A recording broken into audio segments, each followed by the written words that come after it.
There are many simple things in the world. Shovels. They are all different. Gardening shovel.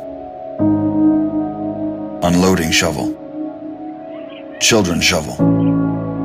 But there is also a different shovel. We use it when we come to the position. In short time, it helps us dig a trench which saves us from bullets.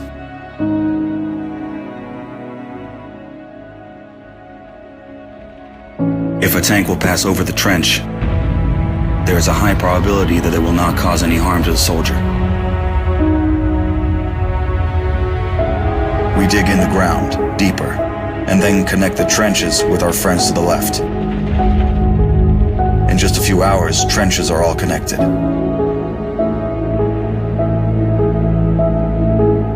When we do not have an axe, we can use a shovel to cut a loaf of bread. A soldier uses a shovel as a paddle, crossing the wide river under enemy fire.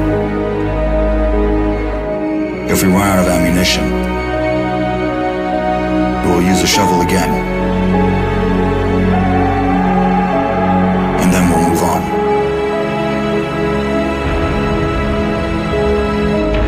And when we get the order to stop, we'll take a shovel again and build around us an impregnable fortress. This fortress is defended by the army of Ukraine, our army.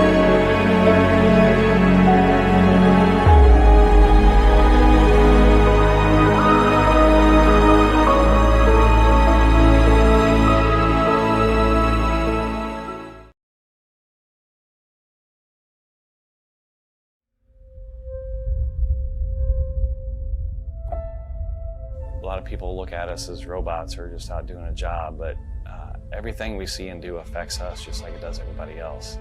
A lot of problems with first responders and veterans is that now we're in a battlefield that's very different. I've lost more friends to suicide than I did in combat, and it really hurts. When you push the human envelope to those maximum extents, physically, psychologically, emotionally, and spiritually, and then you pull that plug, nothing prepares you for the silence. Nothing prepares you for that void. You can't come that close to death without it having some effect on you. I'll never forget my wife telling me, you know, you're not the same Brett that I married. What War Horses does is it puts you in that environment to, in essence, look in the mirror. But that mirror's that horse. And that horse is going to tell you where you're at. You got to relax. You got to calm down. You got to slow your mind down and just think about this one thing, controlling that horse. The first thing we do before we get on a horse, we breathe, to let go of everything in your head. If I don't let go of everything, I cannot be present with the horse. It's magic. I just started crying. It was the first time in my life that I literally let everything go. Compassion, generosity, love, all of these things trickle back into what it is to be a human being. It's completely changed me. All the confidence I had lost, it started coming back working with these horses. They've given me my life back.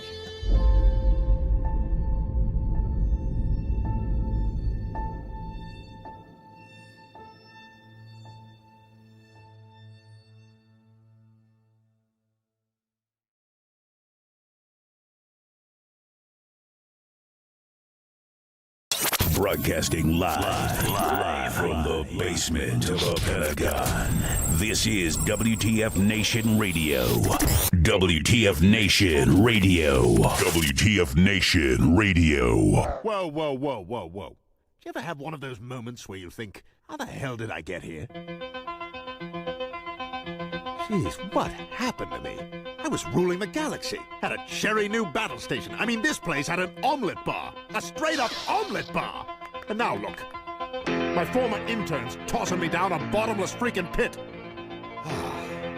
You know, come to think of it, my whole life has been a series of what the moments. That was my out. The voice of U.S. Army, WTF Moments. This is WTF Nation Radio. Now look looked my woman in the eye sockets. I told her straight out. I just said it, man. I said it. I said, bitch, I'm the man of the house. You said bitch, though. You called your wife a bitch. Yeah. This is a public service announcement from C.T. Fletcher. I will not contribute to the pussification of a nation. Get your punk ass out there and work for it, motherfucker. Let's roll.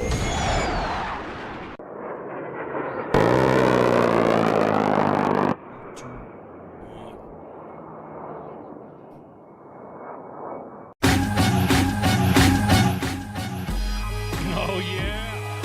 What's up, brother? How you doing? I'm doing well, man. Excited to be here. Yeah. Man. So, like all other guest hosts, my man Justin, also found at Justin Chirps on Twitter. He's just like a co-host. So he's gonna shoot the shit and all that stuff. We're not prying into questions and stuff like that. If you guys got any questions for Justin, just drop it in the chats. I'll see all the chats and then I'll bring them up to Justin. So welcome, man. Thank you. Yeah, you're gonna filter those, right? So nothing disparaging. It's only gonna be the good stuff. Obviously, specifically about that gorgeous hair you got, man. Ooh, Yeah, look at that. Well, it's looking. I like the way it's looking good. Real quick, tell the audience about yourself, brother. Yeah, I'm a guy. I'm a dude. Yeah, I do the hobby thing. I don't like to. I'm not a representative. So if I come across too clear, I can get myself in even more trouble. But no, been in the military like 20 years, mostly reserve. Been over, done that, done the thing. Now I'm mostly just a dude who hangs out with my kid and wife and gets into a lot of fights playing hockey and talks way too much shit to my own detriment, often online, where people notice. No, I fucking love it. I fucking love it, dude. We're fucking love it. No, I love Yes. it. Love it. So speaking of which, talking shit. Talking all that shit. So wait, so you're still in, right? Are you still in or not? Or sort of kind of? I'm a hobbyist. So gotcha. Most of the time I'm not. Every once in a while I pretend. Yeah, gotcha. There you go. So I got you. So you subscribe to the limited uniform wearing of probably about a weekend or so, a month and a couple of weeks out of the summer. To not get too he's a fucking reservist. Give me a break. Anyways, so I'm gonna say this. That's a good question too that I was fomenting in my head. Does it in your shit talking? Is it fun being reservist, or do you get a little drama for it? It has its benefits, right? So being a reservist, you still get like the Disney tickets, which is the only reason I still serve, because I don't even get TRICARE Reserve Select anymore. I'm a Fed, so I can't. There's no reason for me to keep serving except for Disney discounts. But it is often, and I don't know how deep you want to get into it. We get it deep, brother. You're the guest host. You're guest co-host. You're co-host. You want to do double standards? Let's do it. Let's fucking do it. Yeah, that's what I'm talking about. All right, let's jump dive right in. Yep. Yeah, so the Army Reserve, right? They like to pretend that it's just the 1 weekend a month, 2 weeks over the summer, and then you're on your own. I have recently learned that sometimes your comments, even when in non-duty status, meaning I'm not wearing the uniform, I'm not drilling, I am just a dude doing his thing, can get you in trouble if people want to be bitches and whine about it. I talk shit to someone online, as I am wont to do, and as it's kind of my brand, and he got real butthurt about it, and he reported it to IG, and my command took the opinion that you represent yourself always as an officer, even when you're not in duty status. And I got my pee-pee slapped pretty hard, man. Fortunately, I'm getting out. I don't give a fuck. It does not affect my career because I'm essentially done. I'm retiring. Gotcha. But if I were younger in my career, if I had any ambition past where I am now, it would have severely fucked my career up. So I've been dealing with that. That's been expensive and time consuming. Now this is the shit. This is the shit that you and I and several other of our friends online were dragging fucking Josiah Lippendouche. I brought that up to Lippincott, the Hillsdale wiener. The guy that went after fucking General Donahoe and was like really fucking just going hard on the paint for that guy, and we all fucking reacted like, dude, shut the fuck up, and then weaponized the IG. Yes, yeah, and it wasn't me. He filed IG complaints against other reservists. Yeah. And their commands were smart enough to say, no, this is stupid. This kid is clearly acting out and trying to get a reaction. And when he got the reaction that he was looking for, you can't complain about it. You know, you punch someone in the face, you got to expect to get punched back. Right. Exactly. And exactly. Yeah. Yeah. I remember because he blocked me and got mad at me and said I was part of the propaganda machine. And and well, actually, he went after a lot of it. Was how do I say this? What was great about his drama is that it crossed all political spectrums of persons in service. It not only highlight, you want to talk about the double standards, and not only highlight the double standards of what narratives people pick up, but if he says it or you say it, yeah, he's cool if he says it, but you can't clap back, if that makes any sense. Yeah. And he was a non-discriminatory attacker. I mean, he went after, I hate to use this term, but he went after dudes on Goon Twitter. He went after my Army boss, who's a special forces dude. He went after not just General Donahoe, but General Clybourne. I mean, he was swinging for the fences at every pitch coming in at him. And he just couldn't take the heat, man. You know, you kid fucking sucks. He was in I found out he traveled to DC not too long ago and he completely hit it. And I wish I had known. Right. Oh no. Oh yeah. There were some times where me and Josiah had a close run in, and I'm like, all right, do it from behind, or no, I'm just kidding. Or to his face. So that's that whole thing too. It also it dicked up fucking General MGD. Well, we call MGD General Donahoe's shit, and then fucked everything up. And it's like it got into a good conversation of, and I've said this before to the audience, going back and forth about fucking not you Josiah not you Josiah Tellion. We're talking about Josiah Lippincott. You know who I'm talking about. We have a Josiah in the chats saying that it looks like a job for I can't believe it's not Butthurt from the commissary or any grocery store. Am I going from behind? Am I using Navy tactics? Shut up. Lippincott is the definition of weaponized autism. That's what one of the comments are saying right now. How was it united? You talk about the different types of Twitter. It united actually what we call mill Twitter and what we call goon Twitter. And and if anything else, I mean, that's how you and I became friends anyways, through all that stuff and all that drama of him going off. And I just couldn't believe that the DOD IG and the HQDA IG was kind of like, the story that they put out. What was it? The statement that was like, fucking bad publicity or whatever. Right. Discredit upon the service. Discredit upon, bad publicity. So we better just shut up. Now, everything that you did on status. Now, I'm not talking about MGD. I'm not talking about General Donahoe. I'm talking about you specifically. Yeah. Everything you did on status was on non-active status, for soldiers not on active duty, right? I mean, you actually fell into the classic you could shit post not on drill status, not on what they call battle assembly. Well, you would think that is the perception a lot of people have, is that when you are not in duty, you are free and clear of UCMJ, of DOD 1344-01, whatever it is that adheres to social media. And what I was told verbatim by the 1-star who PP slapped me, or slap my PP slap would be weird. That would be a separate issue. He told me that, hey, listen, that's a key. You don't have freedom. Yeah, you don't have freedom of speech. It does not absolve him of the ability to do whatever he wants to my career. And I know this is why you want to get into it, which is interesting because we are now seeing the opposite tack being taken when it comes to our favorite former Congresswoman, CA Lieutenant Colonel, who she goes one step further. She has posted a lot of her statements in uniform. Correct. I'm glad yeah, exactly. I just wanted to get all the audience to infill real quick to get a little bit more info on the Army Reserve political activities. I even got the little that little one Look sheeter. at you. This is perfect. Come on, man. I gotta brief the source. Yeah, let's do it. So for it even says specifically, all in yellow is for soldiers that are on active duty. Obviously, some of the you can'ts is a pretty big blurb. You know what I mean? It's a pretty big statement there.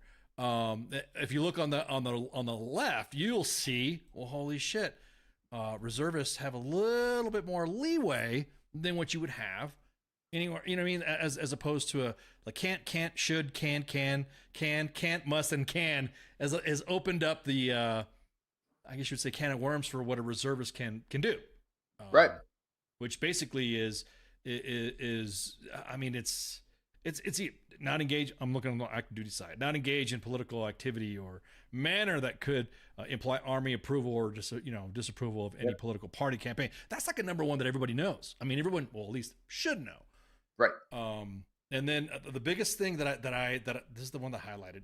You guys can look at all that other stuff, and I'll post that graphic later. But let me scroll on down to the very bottom on the left side. Social media for TPU soldiers, not an IDT, AT, or status. You can see what it says right there. That's you. Yeah, that's me. And you could shit talk. You could shit post, basically. As long as you don't, and the key thing to me that I always go back to, as long as you are not representing or giving the appearance of representing DOD. So if my Twitter username was, my rank and my full name, and the picture was my DOD or my DA photo, and I was posting about drill week and things, then yeah, I can see where the line would sort of be crossed. Maybe I'm not in status, but I'm implying that this is coming from big Army Reserve.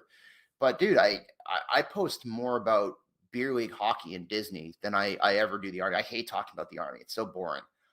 So you would think that because it is a personal account where, clearly I'm talking on behalf of myself, not about any larger organization, be in the clear.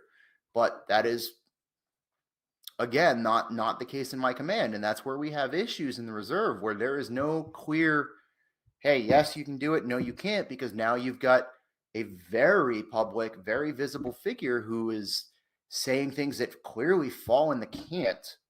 But her command is saying, hey, her comments are hers only. Yeah. Which I think I slapped up her Twitter account a couple times for her posting on. I mean, you and I have gone back and forth with them anyways. With her anyways. And the question for guys, everybody was knowing, we're talking about Tulsi Gabbard and her posting in uniform. This is the beef that I had on the get anyways. I was like, hey, ho, time out. Even active duty people. I mean, active duty reserve. If you're wearing that fucking uniform and you're talking about World War III and our administration's fucked up and yada, yada, yada, red card, timeout, fucking whatever flag you want to throw on the field. But you're right. It was like about 18 months ago that this was posted up, and she made that comment. And like I said, I jumped on there like, hey, what the fuck you doing? Like whoa, hey, what's going on?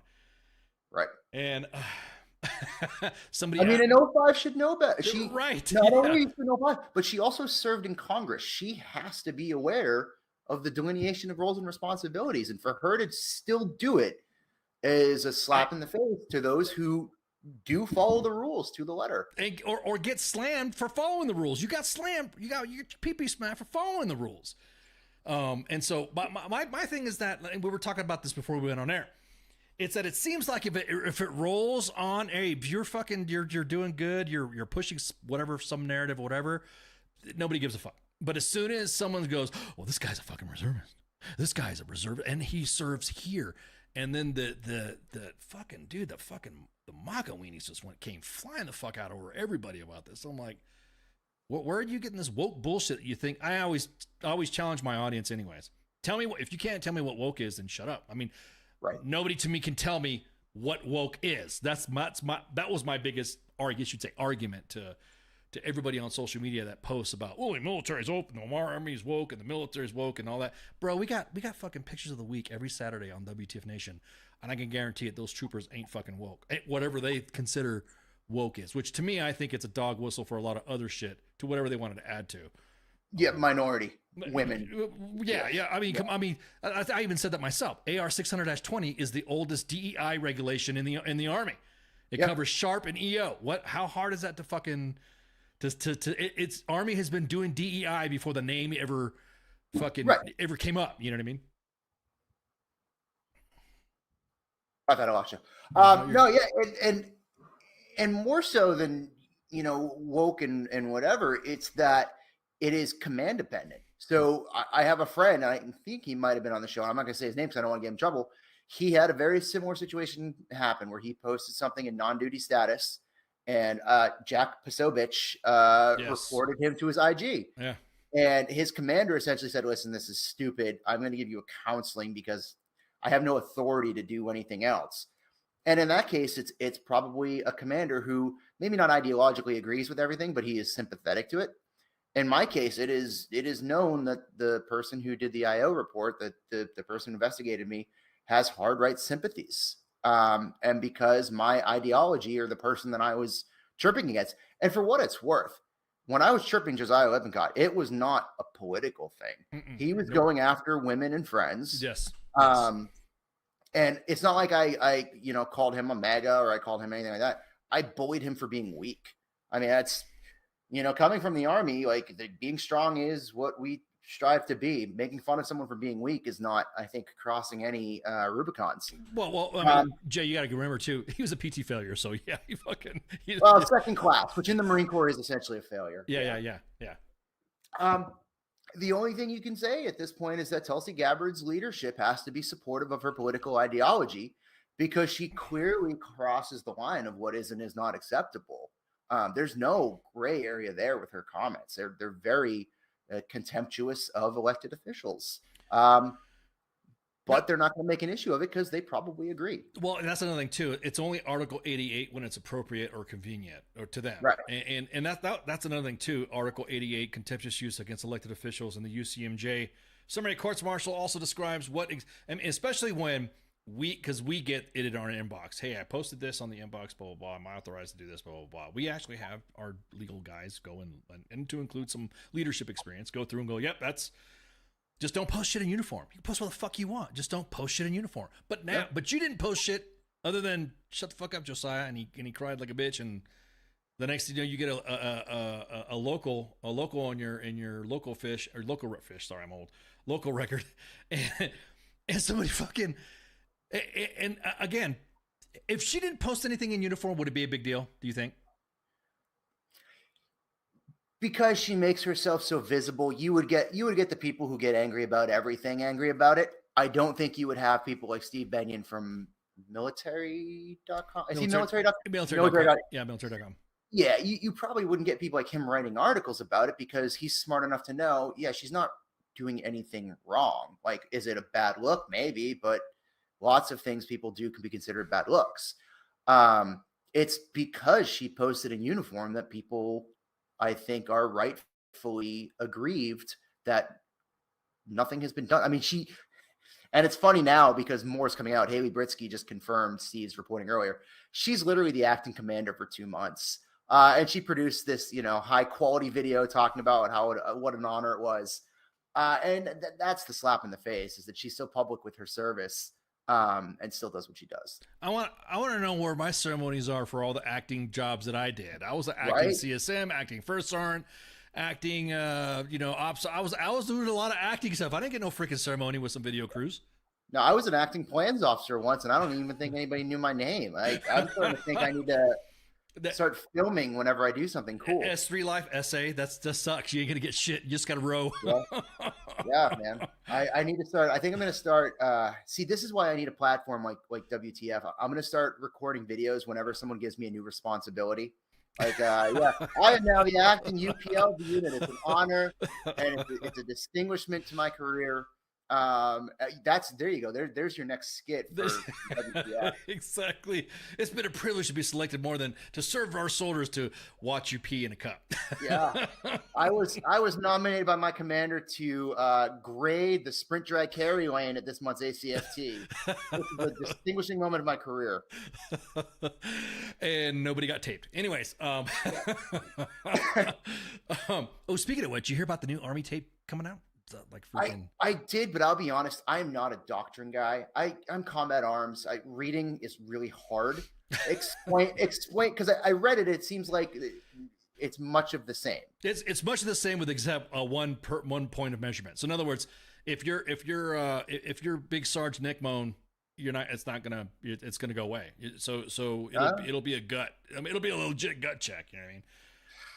That's gonna hurt some people. Yeah, exactly. Yeah. I agree. I mean, should I be applauding people's weaknesses when it comes to them sucking or not meeting the standard? If you didn't meet the standard, you didn't meet the standard. If you just do PT, a lot of those things too that people don't realize is that when you do PT every day or you're doing something, a physical activity, eating right, then especially if you're Big Sarge, it shouldn't be a fucking issue. You would think. Yeah, you would think. Sergeant Porkneck approves is what I got in the comments right now. I got lost in the mail. Words are on the way. Heath says, I was an acting buck sergeant for about a pay period. There you go. Hey, man, congratulations. That's a huge achievement. We're very proud of you.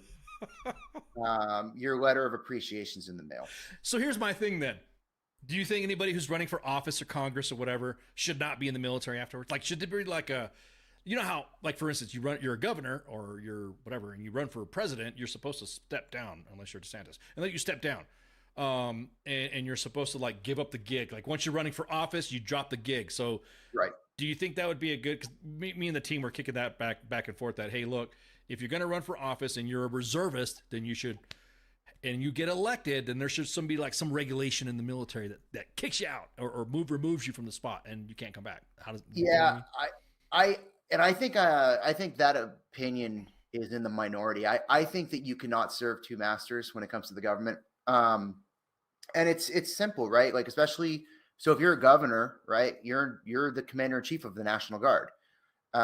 There's a conflict in interest there where, you know, you are giving orders to people who may actually be in charge of you in your TPU status. Same thing with the federal government, right? If you're in Congress, you are not signing, but you are voting on appropriations bills. You are voting on the budget. You are, voting on policy, whether we go to war or whether we, take decisive engagement actions against foreign nations. So I don't think you should be able to serve in the military and politics at the same time. Especially, I mean, it's just weird if you're, like an E5 or, a junior officer, and you're on the defense committee or whatever, and you're like exactly, your boss is yelling at you for doing something stupid. It's like, all right, well, fuck your budget, man. Like, exactly. You're not getting. As a matter of fact, when's the next NTC rotation for your ass that you need to go on? We need people to go to Haiti. You can just Tommy Tuberville the whole thing and just say, "Oh yeah, you were up for promotion. Fuck that. I'm gonna filibuster. You're not getting that." Right. That's another thing. Oh, don't get me started on fucking Tubes, man. Fucking I've been ragging on him on air too, and I don't understand. It's like, dude, you can't fucking say you support the troops and support the troops and support the troops, and all of a sudden, when you don't like something that you don't like to hear or you don't think is right, like I said, going back to that woke bullshit that they keep talking about, I'm gonna hold your promotions. Wait a minute, and then you want to fucking fight for Space Command or Space Force to go there to your state. Yeah, they want it. Yeah, it's 90% of politics these days, and I am not ascribing this to any one party, but it's all performative. Nobody wants to get down and do the hard work of actual governing. It's all selective outrage and performative bullshit. And that's 90% of the people that exist in Congress today. They're just doing it to raise their profile. I hate this. I miss the days when I didn't know who the fucking. Oh my God. I know. Yeah. Sometimes ignorance is bliss, man. But you start finding out so-and-so is part of this committee and that committee, and they voted against, and they voted with, and they voted for, and then but they're also a fucking major in fucking in the South Carolina National Guard or this like fucking Lindsey Graham, dude. Fucking dude, how could you as a JAG and fuck?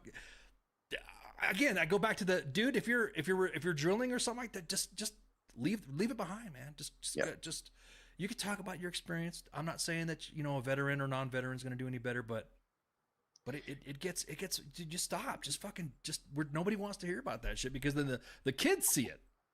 Yeah. How am I? Yeah, you're talking about like our junior soldier kids, not like our children. Yeah. I'm sorry. Yeah.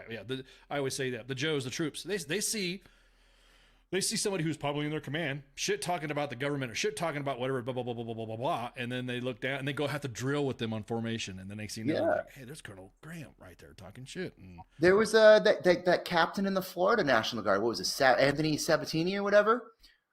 He was a member of like the Florida state legislature or whatever. And he would routinely say that all Democrats were pedophiles and, Democrats were devil incarnate or whatever. Imagine being like, he's a captain, right? I'm assuming he had command or he had a staff position. Yeah. Imagine being one of his soldiers and being politically non-aligned with him. I mean, like, this dude thinks I'm a pedophile, like, because we vote differently. He's going to ask me to do something and fuck him. Why would I do it for him? He has no respect for me as a human, never mind a soldier. So like, that's why you can't do it. If you're going to be political, which you have to be as a politician, you can't burn those bridges with the opposite party and still expect to be in a leadership position and serve effectively because you're gonna alienate half of your troops. And that's another thing too. What if your soldiers are the exact constituency that you're shit talking about or shit talking against or shit talking for? Yeah. What if you have a gay soldier and you just voted against gay marriage? How are they going to look at you? Yeah. Right. Yeah. And if you want to vote against gay marriage, that's your prerogative, but you can't expect to effectively lead soldiers who may be trying to get married, in a gay wedding, and you fucked them. Isn't that crazy how that dynamic? It's almost like they're. I remember after fucking Don't Ask, Don't Tell was repealed, and I thought it would be like an opening, and everyone was like gloom and doom. Oh, it was going to ruin the military. The ruin's going to be destroyed, and then the next thing you know, it just went off without it. I don't want to say the whining, but yeah, the whining went out, just kind of went away with a whimper, and then all of a sudden, just recently, it's making it sound like fucking holy shit, this is the whole stuff. I'm like, wait, I feel like I'm reliving 2010 again or 2008, 2009 again. Yeah. And I fucking just like, it wasn't a fucking big deal before. The same individuals that say, I don't care what color you are as long as you bleed green, yada, yada, yada. You're noticing those are the ones that are now coming back saying, fuck that. No, they shouldn't get married. I'm like, bro, you're flat dicking, man. This shit's passed a long time ago. The military has always been a catalyst for social progressive change, right? I mean, we integrated before a lot of places integrated. We allowed women to serve before a lot of places were letting women work. And we have, as a military, consistently gotten stronger and more efficient and more lethal. You have to accept at some point that things are going to change, and they always change for the better. Whether or not you agree with it now, we are a better military today than we were 20 years ago. Oh my God, yes. Oh my God, yes. Yep. Yeah. All the stuff all the leaps and bounds and I guess you could say the leaps and bounds of breaking through the ceilings. I guess the breaking through all the glass ceilings. I mean, after Desert Storm, everyone was freaking out back then because we had women pilots flying into combat, and I remember who it was. I should have sourced the quote here. What the fuck? Who do you expect is going to fly the aircraft? You know what I mean? What? If women don't fly our aircraft, then what? How do you expect the war to progress? How do you expect us to do shit? You know what I mean? It's like nobody knew until there was an issue.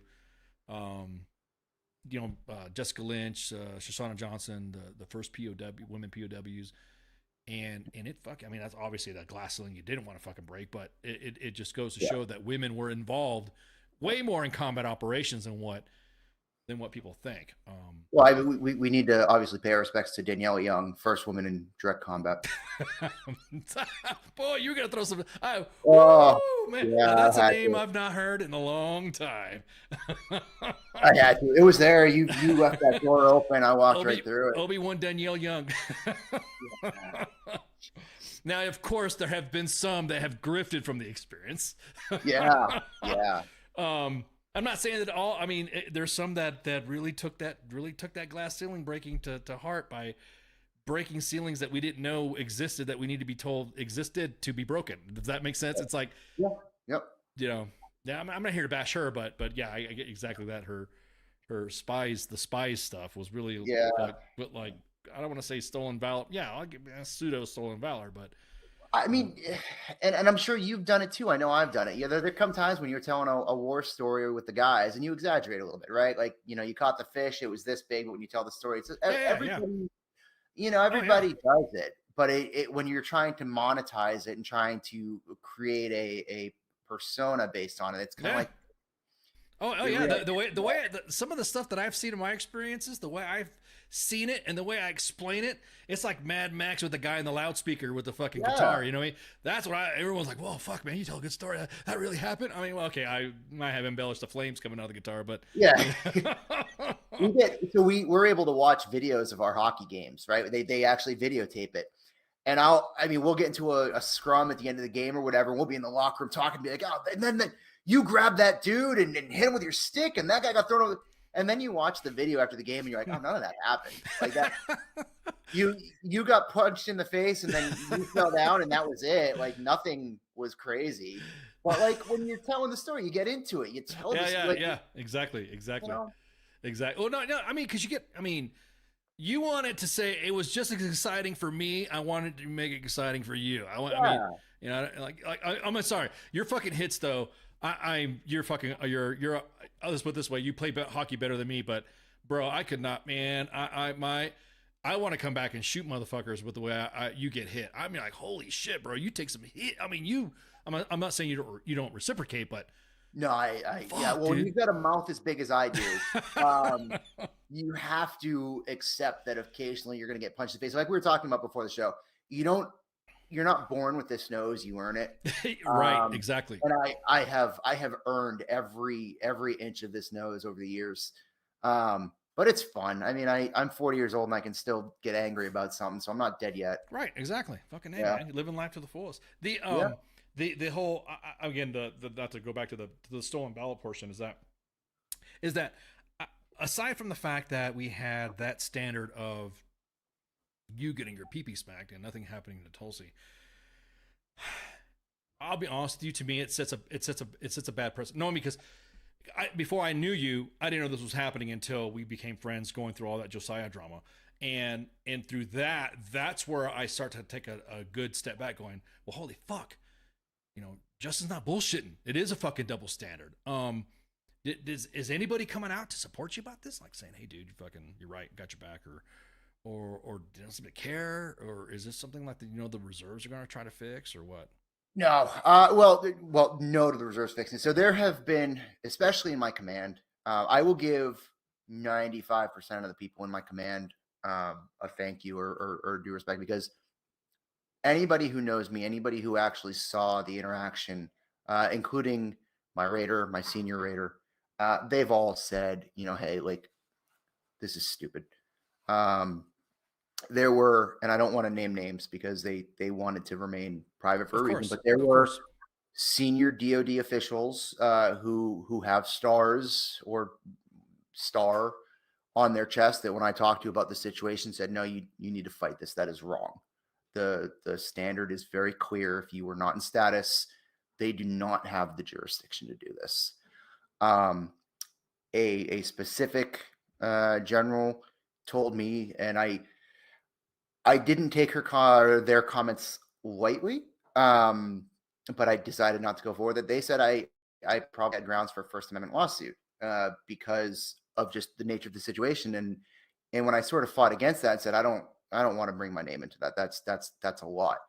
She said, but by not doing so, you are now allowing the Army Reserve to create a precedent that they can punish soldiers for off-duty actions or not off status. Because, active duty, you're never off. You might be off duty, but you're not off status. In the reserve, when you're off status, if I get hurt tomorrow, the Army Reserve doesn't pay for my medical bills. Right. They're not paying me right now. So there was discussion about whether or not we should do a lawsuit because it creates a precedent. And there was a similar case. I reached out to former Captain Alan Kennedy. He was I think he was Colorado National Guard at the time. He attended Black Lives Matter protests and wrote a editorial about it in the newspaper. Yep. His command punished him, gave him a not even a local GOMAR time. I think it was a permanently filed GOMAR. He brought it to the local courts and got it rescinded because he was not in status.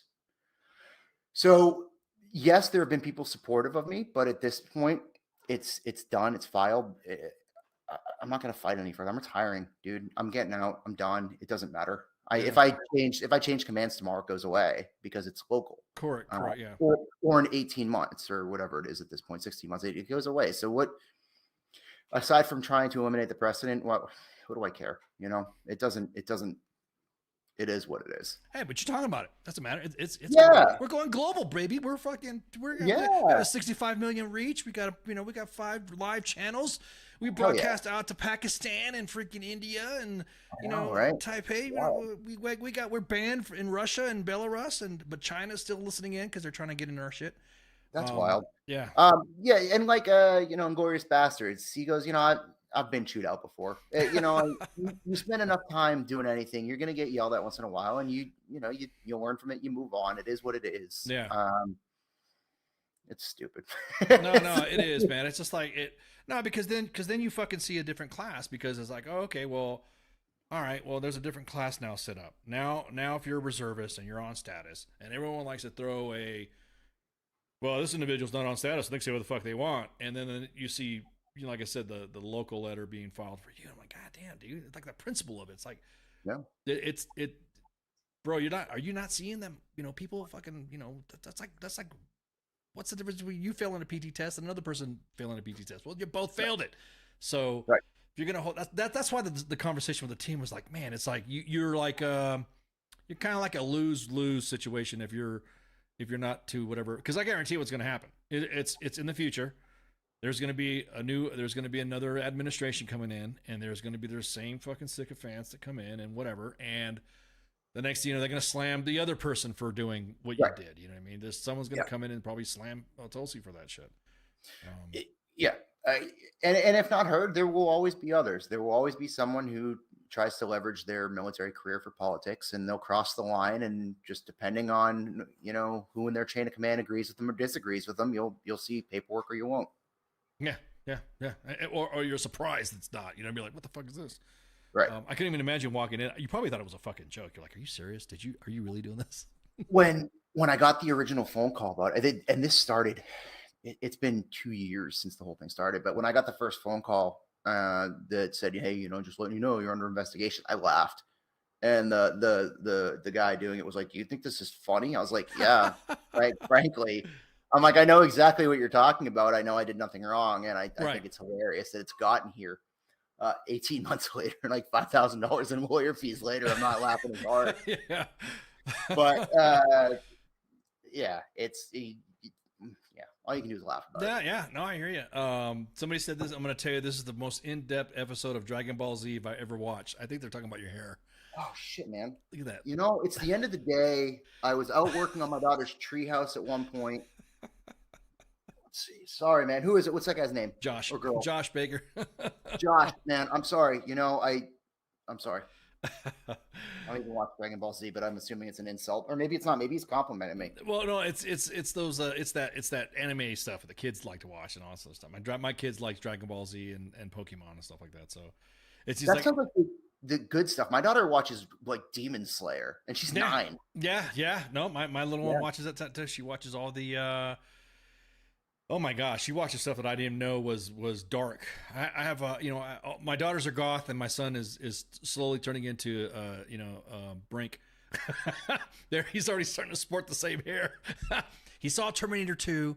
He liked John Connor's hairstyle, and that's what I got. Yeah. That's what I got running around the house now. I think everybody back then liked John Connor's hairstyle. Yeah. So now he's got the heavy comb over the eye, and it does his flip back, yeah.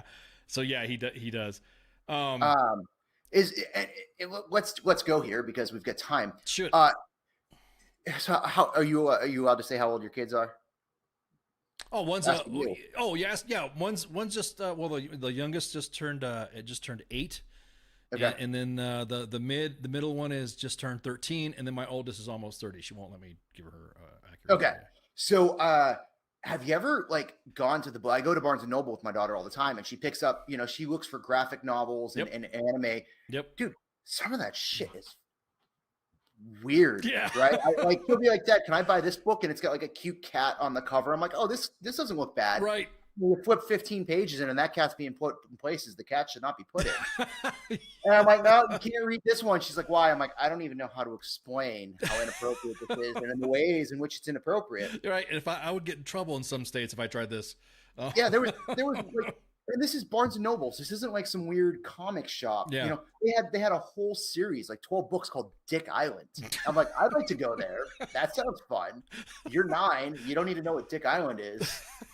Like my daughter gets all the my middle daughter is she is a graphic novel, Walking Dead, anything that has to do with zombies, like macabre death, fucking almost like Wednesday. She even kind of carries herself a little bit like Wednesday, and it's fucking hilarious because she's always been like that. And then the TV show Wednesday came out, and it's like, oh my God, we're like, oh my shit, that's freaking, you know, that's the middle one. Yeah, That's Simpatico. Oh yeah, exactly. And so, yeah, it's the same thing. She's like, oh, Dad, can you order me this for, you know, I want this, blah, blah, blah. I'm like, yeah, sure, I'll order it up. And I look and I start researching, and I'm like, God damn, do I got to open up a VPN for this? Because this is like, should I even be looking at this? You know? I need to go on the dark web to get this. Exactly. Yeah. Oh, yeah. Amazon, is this discreet packaging, please? Yeah, exactly. It'll leave it at your door, you know? I know. Why is this box shaped like a dildo? Jesus Christ, I walk out. It's for my daughter. It's for my daughter. It's for my kid. Which one? I swear, I'm not the one reading octopus porn. It's my 13-year-old daughter. It's all her. Exactly. You said you were an officer. Not too many people know that you were an officer. Oh, because I don't like to talk about it. Because God, we are the largest collection of losers you'll ever meet. And I was, to be fair, I was enlisted. I did that, and then I sold my soul for a paycheck and a little bit of responsibility. And you know what? Right, these days, specifically with the GWAT going down and all that, ain't nothing wrong with that. Yeah, I mean, ain't nothing wrong with that. There's some individuals that. How do I say this? There's some individuals that for me, I've had the opportunity to go to OCS or to go, and it just, I don't know, it just, maybe it's for some, and it's not for everybody, you know? So for me, I was just like, nah, I'll stay Sorrent, you know, I'm good. Yeah. I think if I'd say, so I was enlisted in the Marine Corps, which is a whole different world than anything. I mean, and I did my 4 years, and I did the deployment with the Marines. And I think if I'd say the Marine Corps, I probably would have gotten out at, 8 years and been done with it. Right. Going over the Army, man, it extended my career because it's so like when you're the analogy I always say, because when you're in the Marine Corps and people are like, hey, what do you do? You say, I am a Marine. It's who you are. When I was active duty with the Army and people ask me, I work for the Army. It's a different. Oh, I know. Culture. Yep. Oh, I know. And that's where I think a lot of the drama with vets come from. Like for us, we say, hey, are you in the Army? Yeah. What do you do? That's what you say. You just say, what do you do? Yeah. You say you're MOS, but I'm a Marine. Oh, immediately everyone starts thinking about freaking Amtraks coming out of the back of boats. Yeah. Fucking helicopter Cobras flying out, everybody hears that I should have gone warrant ice. You have the cloak of invisibility and all that. I'll be honest with you, I was going to be tested for a warrant. I was going to be one of the first in discussion PSYOP warrants, but that went away. But yeah. Those dudes live the life, man. Being a warrant is so sick. Yeah, right, dude. It's like, because the great thing about warrants is they know their shit. Right. Like you cannot question them on their technical and tactical abilities. They are the SMEs. Yeah, exactly. But they also sham like an E4 riding out terminal. Oh, I know. Yeah. Well, not only that, but they the thing about the warrant world is that it like you said, they're SMEs in their field, but they show up at the right time. Like you're having issues with your network. Oh, here comes a freaking network warrant coming by. Oh, and then next you know it's done, and then and you never see him again. Then you never see him again, or a motor warrant. You're like, hey, I got ground maintenance stuff. Oh, and next you know 5 Humvees start up on the line with lights on flashing. Yeah. Like what the hell? Yeah. Or a PBO. The PBO warrants to me, I've only because I only because I was so afraid of fucking like getting my paycheck garnished or getting thrown in jail. Everyone said you're gonna go to Leavenworth if you don't take care of your property. So to me, I always made sure that I was always connected to my PBO warrants and their NCOs because I was like the same thing. They taught me everything about command supply discipline. That was just incredible. So you're right. It's like a fucking, hey, I don't understand how to do this lateral transfer, but this is. Well, Sergeant, you could just, Next, DRMO calls you up. Hey, so called up about that. I'm like, what the hell? It's a lot. They're amazing. Yeah. We're gonna take a break. We're already at the top of the hour. Wow. Yeah, we've been blabbing for a little bit. Me and Justin shooting the shit. Monday edition. We're probably gonna talk about some other stuff here. More than likely, we'll probably talk about some indictments. We're going to talk about the fucking flooding that's happening at Fort Carson right now, as well. Yeah, that's some great leadership going on there. Yeah. So we're gonna shit post about that in a minute. So everyone, refill your glasses. Freaking take a break, hit the head, smoke them if you got them. We'll be right back. Shots. What is this Facebook Live? I've never heard of this shit. WTF Nation Radio. WTF Nation Radio. Take it from me, Ice. You can't just float around space not caring about stuff forever. The voice of U.S. Army. WTF Moments. This is WTF Nation Radio. Shit in the bag, Pogue. If that's really a thing, and I get authorized to do it once, it's pretty much gonna be me sitting there talking shit. Like constantly.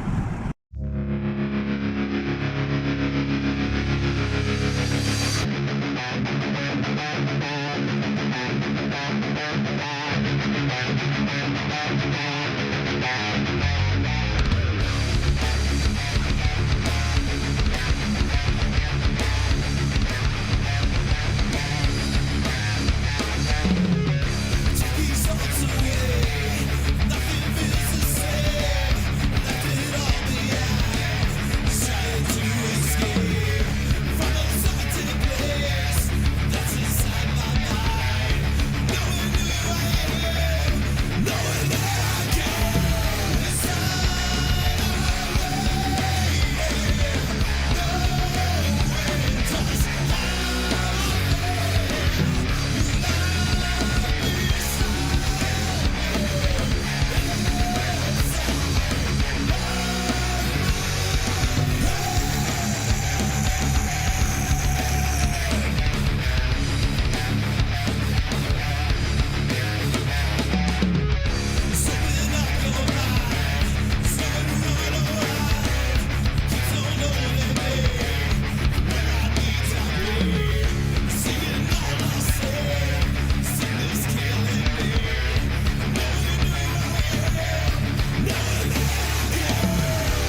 so bad? Is this where you draw the line? 'Cause it's so sad. Tell me where you lost your faith. Is it so bad? Couldn't see it in your face. And it's so sad. I'll wait until you come back. Come back down to me. I'll wait until you come down. Come back down. Why you keep it in your head? Is it so bad? Never heard a word you say it, and it's so sad. Tell me when you lost your way, 'cause it's so bad. Wanna see you when I pray, and it's so sad. I'll wait until you come back down to me. I'll wait until you come back down to me. I'll wait until you come back down to me. I'll wait until you come back down. Is it what you want? Is it what you needed now? Is it what you breathe? Is it what you're feeling now? Is it what you feel? Is it what you're feeling now? Is it what you wanted?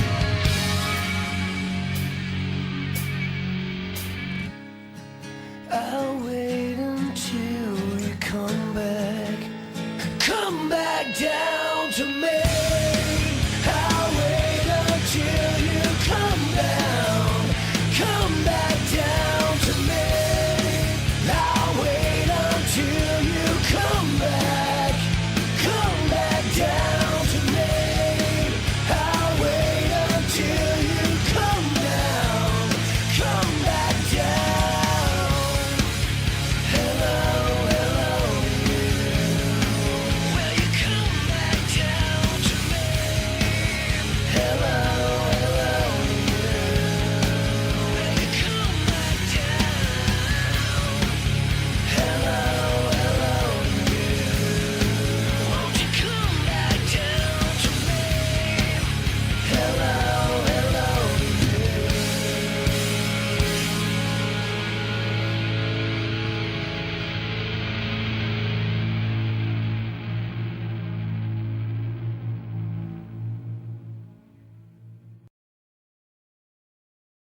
I am here determined to stop this future atrocity. This station is now the ultimate power in the universe. I suggest we use it. The voice of U.S. Army, WTF Moments. This is WTF Nation Radio. I find your lack of faith disturbing.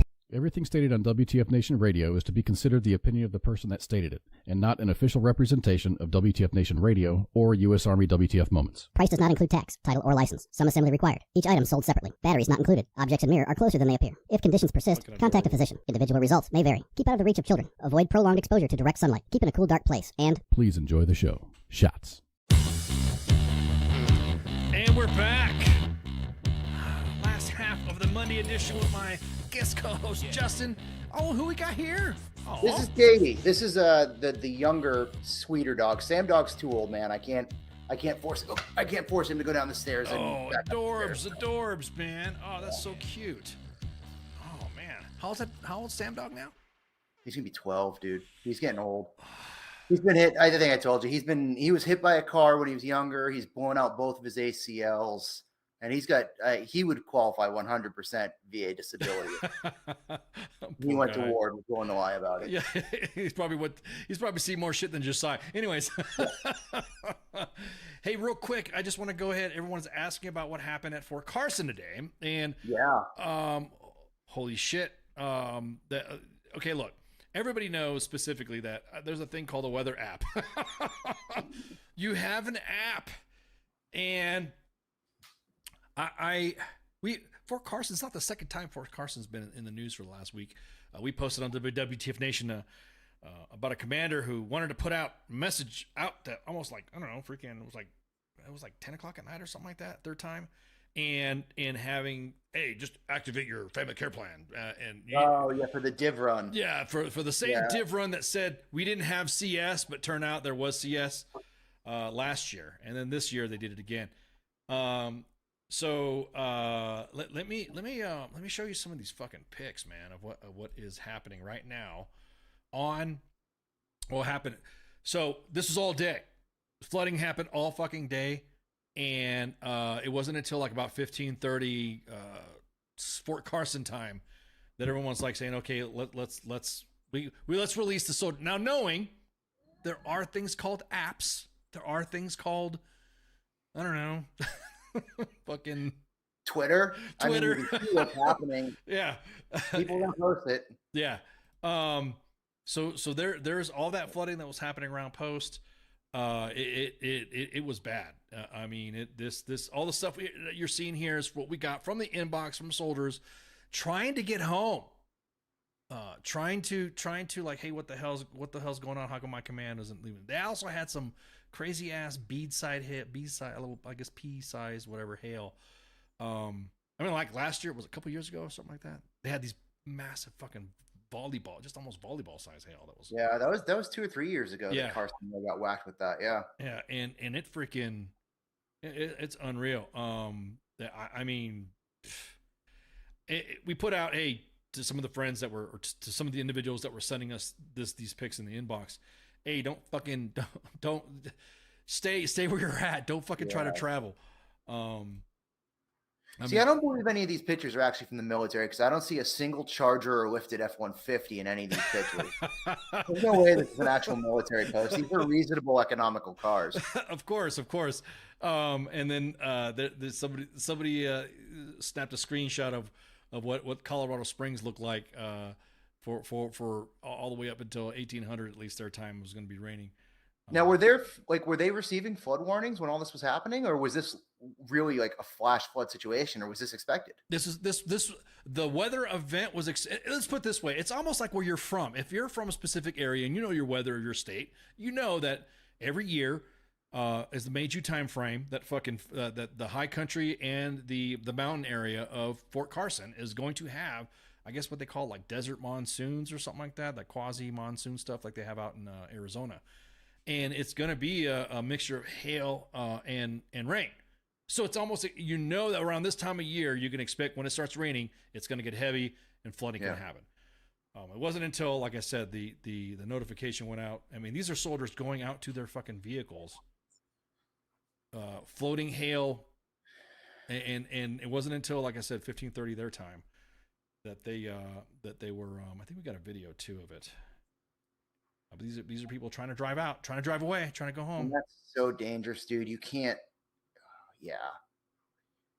I mean, that car's just going to get washed out. It's going to be wiped, and then it's totaled too, right? Like, oh yeah. Why are you going to risk your life? Like, damn.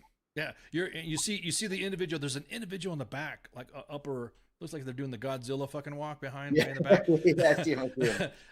And you can see they're walking to their car. They're trying to get to their fucking vehicles. And I'm like, okay, look, dudes, I get it, man. I get the hardcore. And here's the video of one of the motor pool area where around some of the barracks are at and stuff like that, and the unit areas. And you could just see the flooding just fucking flowing. That's so dangerous. Good song though. Credit to whoever sent that. They fucking nailed it. Yeah, exactly. Yeah, here you go. So it's the piano version. That's got to be one of the most frustrating things about being an admin at WTF is you see people make the same mistakes time and time again that harm soldiers, family lives, that, this is putting soldiers at risk. Like, this is a legitimate threat to safety. Right. I can't imagine. It's like a lawyer who deals in sexual assault cases that every day you're just dealing with the worst of the worst. You're like, what the fuck, man? How have we not learned lessons yet? Yeah, you bring up a good point. What got me stuck on the WTF Nation fight, I guess you would say, that got me on as hooked as is dealing with a DV and a child abuse, a couple of child abuse cases that really got me to fight. The inbox that you see is not the post that you see is not the inbox that we get. Does that make sense? Yeah. These are raw images before we posted on them. So the first thing we did every time we post something, we're like, hey, is somebody fucking in that vehicle? Is it floating away? So that's the first thing we did when we had that CRV showing, because people were driving by it and people were concerned, sending us this stuff too. And also there's other groups out there. El Paso State, the county and the state, they put, hey, look, we got road closures. This is it right here. Follow U.S. National Weather Service in Colorado for that. And it's like, shit, dude, is anybody going to fucking do anything about it? You know what I mean? Yeah. I mean, at that point, as you're a commander, you've got, I mean, I'm trying to put myself in those shoes from when I was a commander. You got two choices. You either send people home early, or you tell them, hey, listen, give me your keys. You're staying here for the night. You are not leaving. We are not risking it. Call your wife, call your kids, tell them you're not coming home tonight. You can't, when it gets that bad, you have to take the heat and say, no, I'm not risking you getting hurt to try to drive through a fucking flood. God damn. That's a no. That's a no win, and it seems like they made the wrong decision anyway. Right. And again, it's a double-edged sword. Sometimes we'll get slapped in the face for what we post. Sometimes we get, hey, thank you for posting this or whatever. So that's I guess that's the life of that. But yeah, it sucks seeing something like that. And then of course you also see the snark. Oh well, I wouldn't want to be a command if I was if I was part of WTF Moments. And I'm like, well, I mean, we highlight good shit too. It's not like we're fucking like highlighting bad shit. Right. But I mean, well, with anything, the good shit probably gets 20 interactions. The bad shit gets, 20,000. Nobody wants to talk about the good stuff. No. Everyone likes to see, I'm a psyoper. So, dumpster fires, cleavage, and, the sun, I'm not supposed to look at, but that's our thing. We got helicopters and boobs, man. Two things that will make any man just stop that. Oh my God. Did you just do that? Oh my God. Thank you for showing me. But yeah, you're right. It's a double-edged sword too, but also, yeah, it's, I don't understand what is it. It's like, we're literally showing you. And of course, me going public kind of broke the, hey, there's some senior people on board. We're showing you this stuff. It's not like we're not like exaggerating some of the shit. No, I'd say we're like any other organization too. Yeah, we fuck up sometimes. We admit that. There's some fuck up sometimes that we post, but the thing was that we fix it. We try to fix it. We try to, like I was telling you about our filtration system and stuff when you asked me about comments and how do we deal with comments. We actually got with focus grouped freaking, minorities and individuals that would be targeted a lot that you see on social media, and asked them, hey, what fucking bothers you?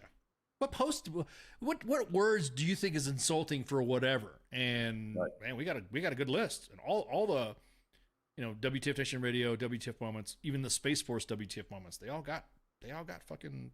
None of those exists. What's that? You have a Space Force WTF moment? Yeah.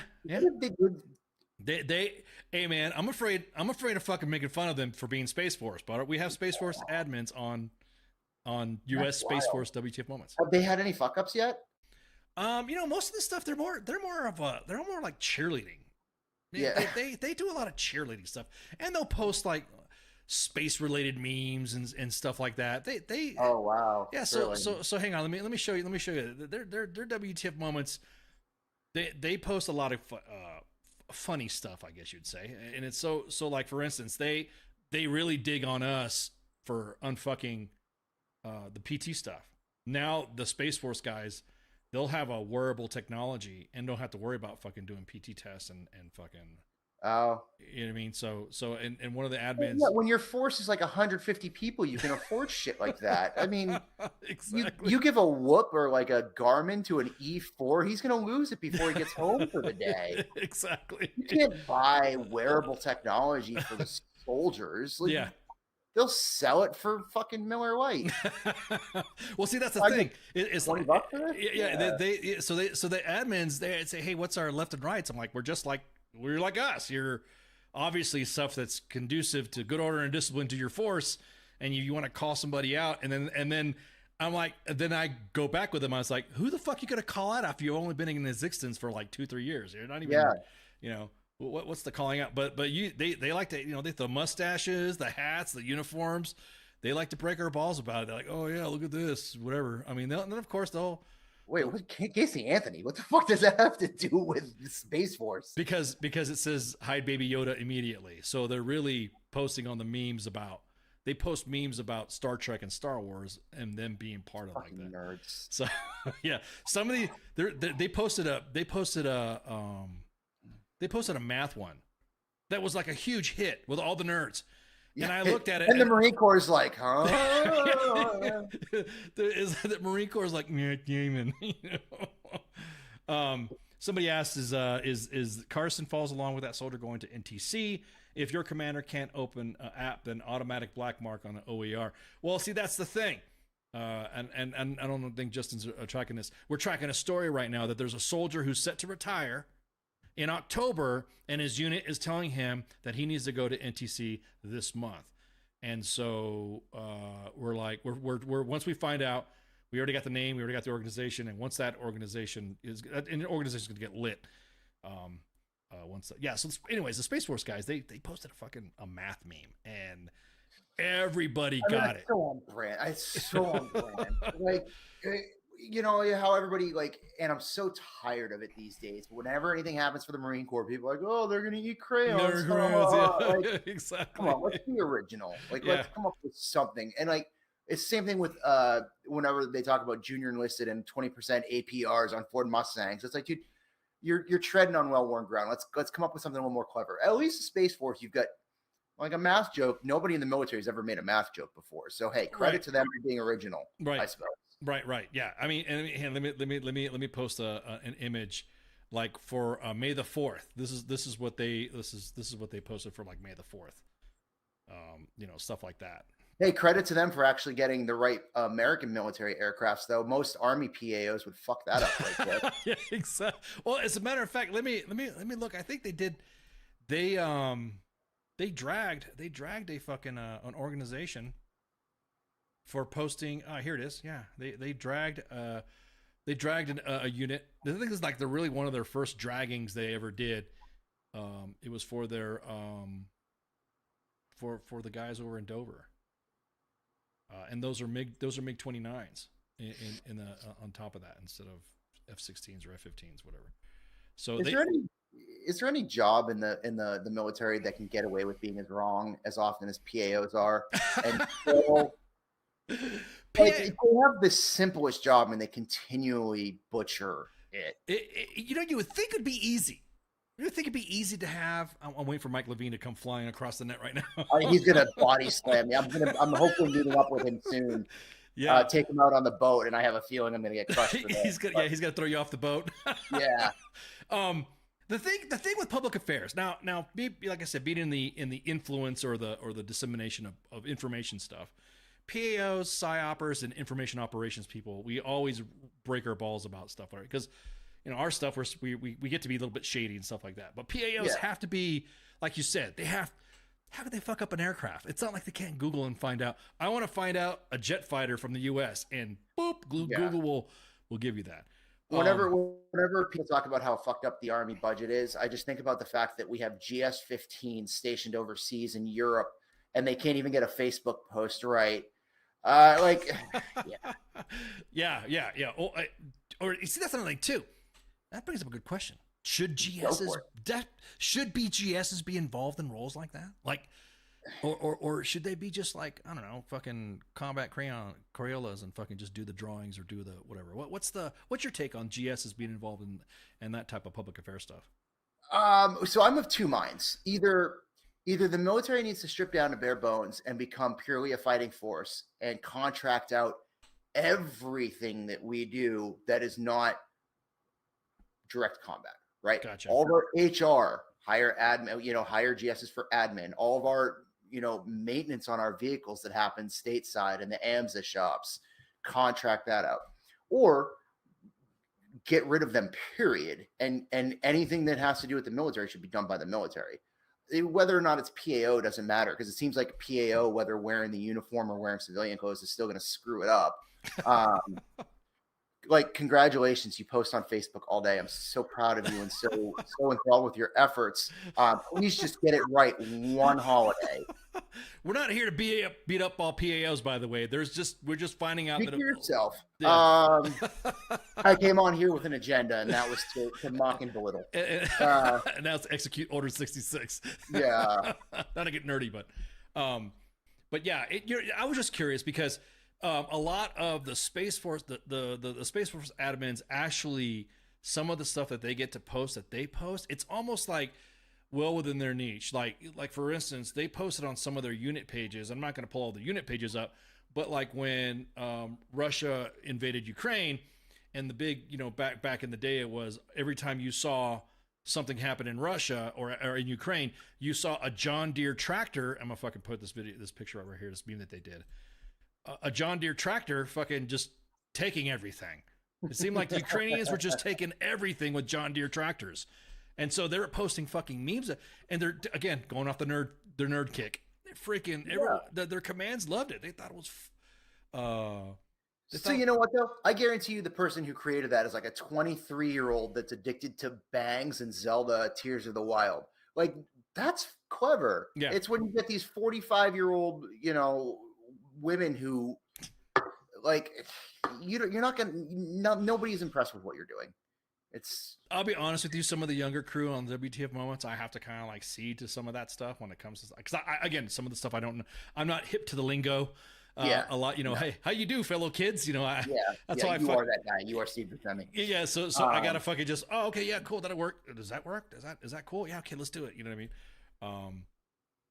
But yeah, a lot of the memes that they did, in support of Ukraine, they gave it. They sent it to some Ukrainian pages, and they fucking loved it. It's one of their heavier audience flows, and especially when they started getting this right here. This is a Republic gunship done up for Space Force that an artist did. I think he's a Ukrainian guy. I don't get that one. This right there is like freaking. It's like they got a striker and turned it into a walker. So it's pretty freaking wicked. Anyways, so your agenda with the PAOs. You're saying we're sucking on our outreach for media? Is that what you're saying? I'm gonna withhold comment. Hey, let's talk about indictments. Yes. Yeah. I'm gonna hold a comment. You use it like the way you slicked about it. That was pretty good. You're pretty good for a guest co-host. You're pretty good for a co-host. Yeah, that was pretty good. Let's talk about indictments. Fucking okay. Comey came out and said Hillary Rodham Clinton was wrong, reckless, yada yada yada, and posted all this other shit. And this is what happened, and this is what he posted, and confirmed for whatever. And that was. I don't want to say this goes way by the dodo, but okay, that happened. That got busted. Nothing fucking happened. Now, D. Treasy is what we call him. Trump gets his stuff like, bro, I was just thinking like a closet fucking full. But then when the pictures came out from the indictment, bro, fucking auditoriums, a fucking shitter.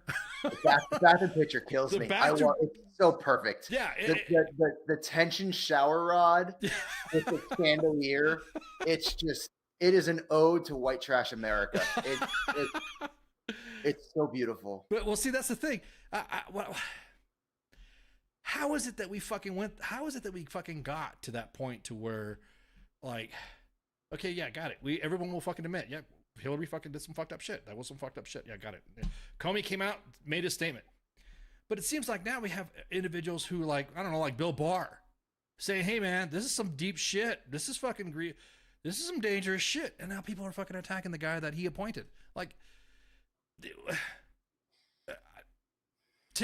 I'll be honest with you. I don't like the MAGA shit. Just drives me up the fucking wall anyways, but that's just me. Worshipping of any politician is dumb. They're politicians. They don't give a fuck about people like you or me. Like, to worship a politician is just, it's false idols, man. I don't, and it's nothing to do with Trump. It's, the people who did the same for the last administration with the hope signs and they don't care about you. Why are you idolizing them? Like, don't. It's dumb. It's stupid. They would step on your head to get to the next, whatever. Let me see if I can grab one of these fucking photos in here of the. And this right here is the one that the large volume. Matter of fact, I'm gonna go ahead and just move on over to Twitter because Twitter seems to be like the fun shit. Facebook gets fucking old sometimes. It's like I heard. There you go. So this picture right here. Jesus, dude. That's a lot of documents. That's a lot of documents in one fucking room. Yeah. Well, I'm assuming not all of them. I think they're trying to show that the documents weren't exactly secure. I'm sure those weren't all secret documents. True. But they're just showing the conditions in which a lot of these were maintained. Right. They and you brought up a good point. I'm sure none of these were secret documents. Some of them were TS. Some of them were SAP. Yeah. Some of them were SAP. What was that? Fuck. It's been a minute since I've been read to that stuff, but it's there's no such. Everyone's like, oh, it's higher than TS. I'm like, no, there's only TS, secret, and confidential. I am like the exact demographic that fits in with those people too. Like I am blonde haired, blue eyed, upper middle class, wears Vineyard Vines. I kind of want to go down and see if I can get into Mar-a-Lago and just walk around because like they wouldn't question me. They wouldn't look twice at me. I'd put on a pair of dockside or topsiders and some cargo shorts. Yeah, cargo shorts, a pink button up. I'd feather my hair a little bit. By the way, for those of you chirping my hair, get fucked. Okay, it's a long day. It's like 9:30 at night. So I'm wearing, shout out to my boy Demp. I'm wearing my Soul Attack hat now. There you go. That's what I'm talking about. Mouth about my goddamn hair. I kind of want to go down there and see if it's all what they're making it out to be, and just hang out at Mar-a-Lago for a day. Get to meet Donnie T. Yeah, and see what happens. Here's some memes because we always like to break balls about the memes. Right now, currently in the same shade of OJ. That would be great. We don't have news like that anymore that captivates the nation on a singular event. Like I was, Jesus Christ, I think 3rd or 4th grade when that happened. And I remember I was having a sleepover at my buddy's house. And when you're in 3rd or 4th grade and you're having a sleepover at your buddy's house, you're doing like one of 3 things. You're looking at Playboys in the woods, you're sneaking your dad's liquor cabinet, or you're playing video games. We no shit sat with his parents and watched that unfold on like one of the 4 television channels that existed back then. But like, we don't have anything like that anymore. That would be awesome. Imagine like Donald Trump on the run with God. Who'd be driving? Stephen Miller? Like, and like, where are they going? I don't know. The yacht club. Like, where would they go? I mean, what happens? Where was OJ going? I don't even remember. Was he trying to get away, or were you talking You're old? What happened? You're telling OJ was trying to? Yes, OJ was trying to get away. He was, and so OJ was trying to get away, but he was trying to do it on his own, the way he wanted, because he had his buddy that was driving for him in the white Bronco, and I will say,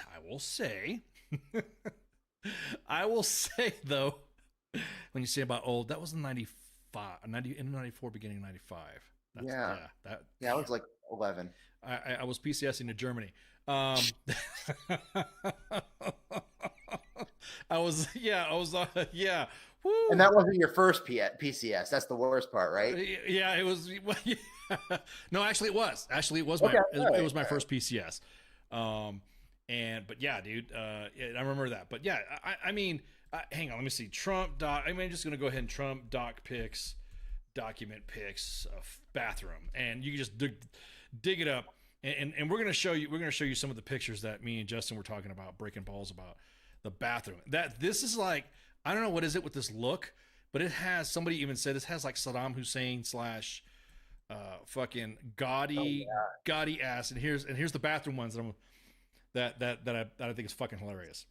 Yeah, so you get the granite countertop. You've got, it looks like a splash marble floor. You've got not one, but 2 chandeliers. You've got, what are those called? All Scots? Yeah. Whatever. And then you've got the tension shower rod that I'm pretty sure that's not actually a shower, because those windows don't make sense if it is. But what else is over there? Yeah. Where do they, like, that is a tension shower rod. Like, even hotels are nicer than that. Yeah. But if you look at that tension shower, and somebody brought this to my attention, and no pun intended, but look at the top. Look at the top right by the window. There's more boxes. There are, yes. Yeah, just overflowing with doodles of whatever. Yeah, of Hillary Clinton going down on, I don't know, Like, you know, Donnie draws some absolutely vile shit when he's pretending to listen to someone give a, you know. Good. Well, have you ever? This is what's happening right now in the Democratic Republic of the Congo, and he's drawing, you know, Hillary getting in the ass with a pineapple or something. I would love to see that man's doodles. Oh, I They know. would be Oh, yeah. incredible. Some of his nuts would be fucking hilarious. I know we're probably gonna get a lot of shit for like, hey, wait a minute, but it just like, He is objectively funny. We can agree, like, Yes. regardless of how you feel about him politically. Yes. Objectively, he is funny. That's and you know what? That's what hooked the vote for him was his non. I mean, I'll admit it. And that's what got everybody to vote. And it got everybody. I mean, everybody was charmed with The Apprentice. I mean, come on.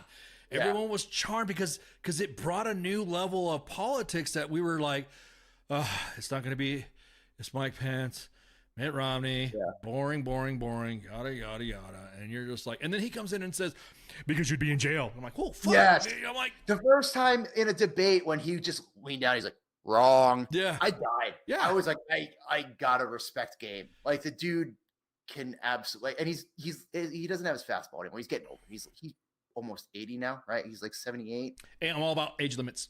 Yeah. Man. Oh yeah. Age yeah. limits. But, and then the presidency, obviously, even when you do as little as he does, will age you. But like 2015, 2016, he was hilarious on Twitter. He was one of the first celebrities on Twitter that would interact and like get in the mud with people. Right. And like, you know, step up the game. Dude, I even got a lot of shit for shit posting on him. He'd say something like crazy and stuff like that's bullshit. Where are you getting this information? And then the next thing you know, I'd get fucking reported or whatever, and my Twitter's throttled for whatever. I mean, and don't get me wrong, how he said he did like to use that, well, look at what was me, look what's happening to me, I'm getting throttled. But his fucking team attacked you if you fucking said the same shit. You know what I mean? To him. So that double standard again. Man, it's funny how it all ties back to that. It does. What was funny? What was funny is that, like you were saying, the debate when he was just, you know, just going nuts. The indictment stuff. This stuff right here. Is it? I mean, both him and Hillary are wrong. Can we agree on that at least? Yeah, I throw them all in jail. People are like, "Oh, what about Hunter Biden?" Dude, first off, guy sounds awesome. He's fucking prostitutes and doing coke. Like, good job, Republicans. Way to make Hunter Biden seem fucking awesome. How many cokes parties? I could guarantee there's some Republicans that have some baller ass coke parties too. Oh yeah, but like we've been around the DC world, man. They all fucking do that shit. No comment. Dude, just throw them all in jail. Like, the thing is it's not a double standard. If they did something wrong, throw them in jail. Fuck yeah, like, dude. If Trump did what they say he did, throw him in jail. If Hillary did what they're accusing her of doing, throw her in jail. If Hunter did what he did, first off, let's throw him a good going away party. And then like, that's the double standard. And it goes back to what we were talking about the first segment. Listen, just apply even application of rules. It doesn't matter whether your politics are left, right, whatever. Like, if someone crosses the line, punish them. It's simple. Yep. Yeah, don't be fucking smacking some major's pee-pee for a while, you know, again. Why does my pee-pee keep getting brought up? I was not prepared for this. I thought we were going to have an intellectual debate on the merits of even application of law. Except, well, I mean, when you kind of think about, now here's the thing too. Who else should go down for it though? Because I know they like hemmed up his like enlisted aide or his aide that just retired from the military. How far is it? Do we just go after him because it's like a label of accountability, or do we just go after everybody? I mean, because it seemed like everyone was going after Hillary singular, but didn't go around her fucking circle. Does that make sense? I mean, so. Here, at least, it seems like, oh, well, him and so and so and so and so and her and all that. Well, the indictment only tags that Nalter Waltinsky. His name's like Waltinsky Nalter, wild name.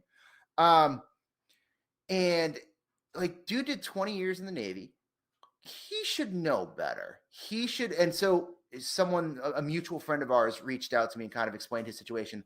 I guess it is very common that the senior chef for the president always retires with the president, becomes his like personal aide. Oh, okay. Which is pretty baller. Like, that's cool. Yeah.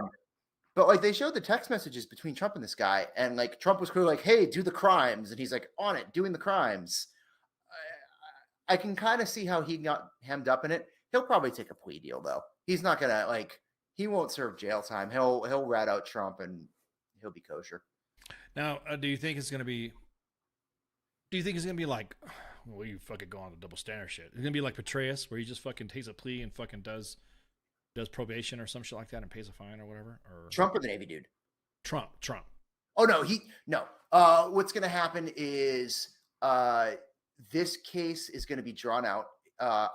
Justice Eileen Cannon. Yep. It's going to be drawn out to the point where the election's going to happen. Trump's probably going to win the election because we live in the absolute worst fucking timeline, and he'll make it go away.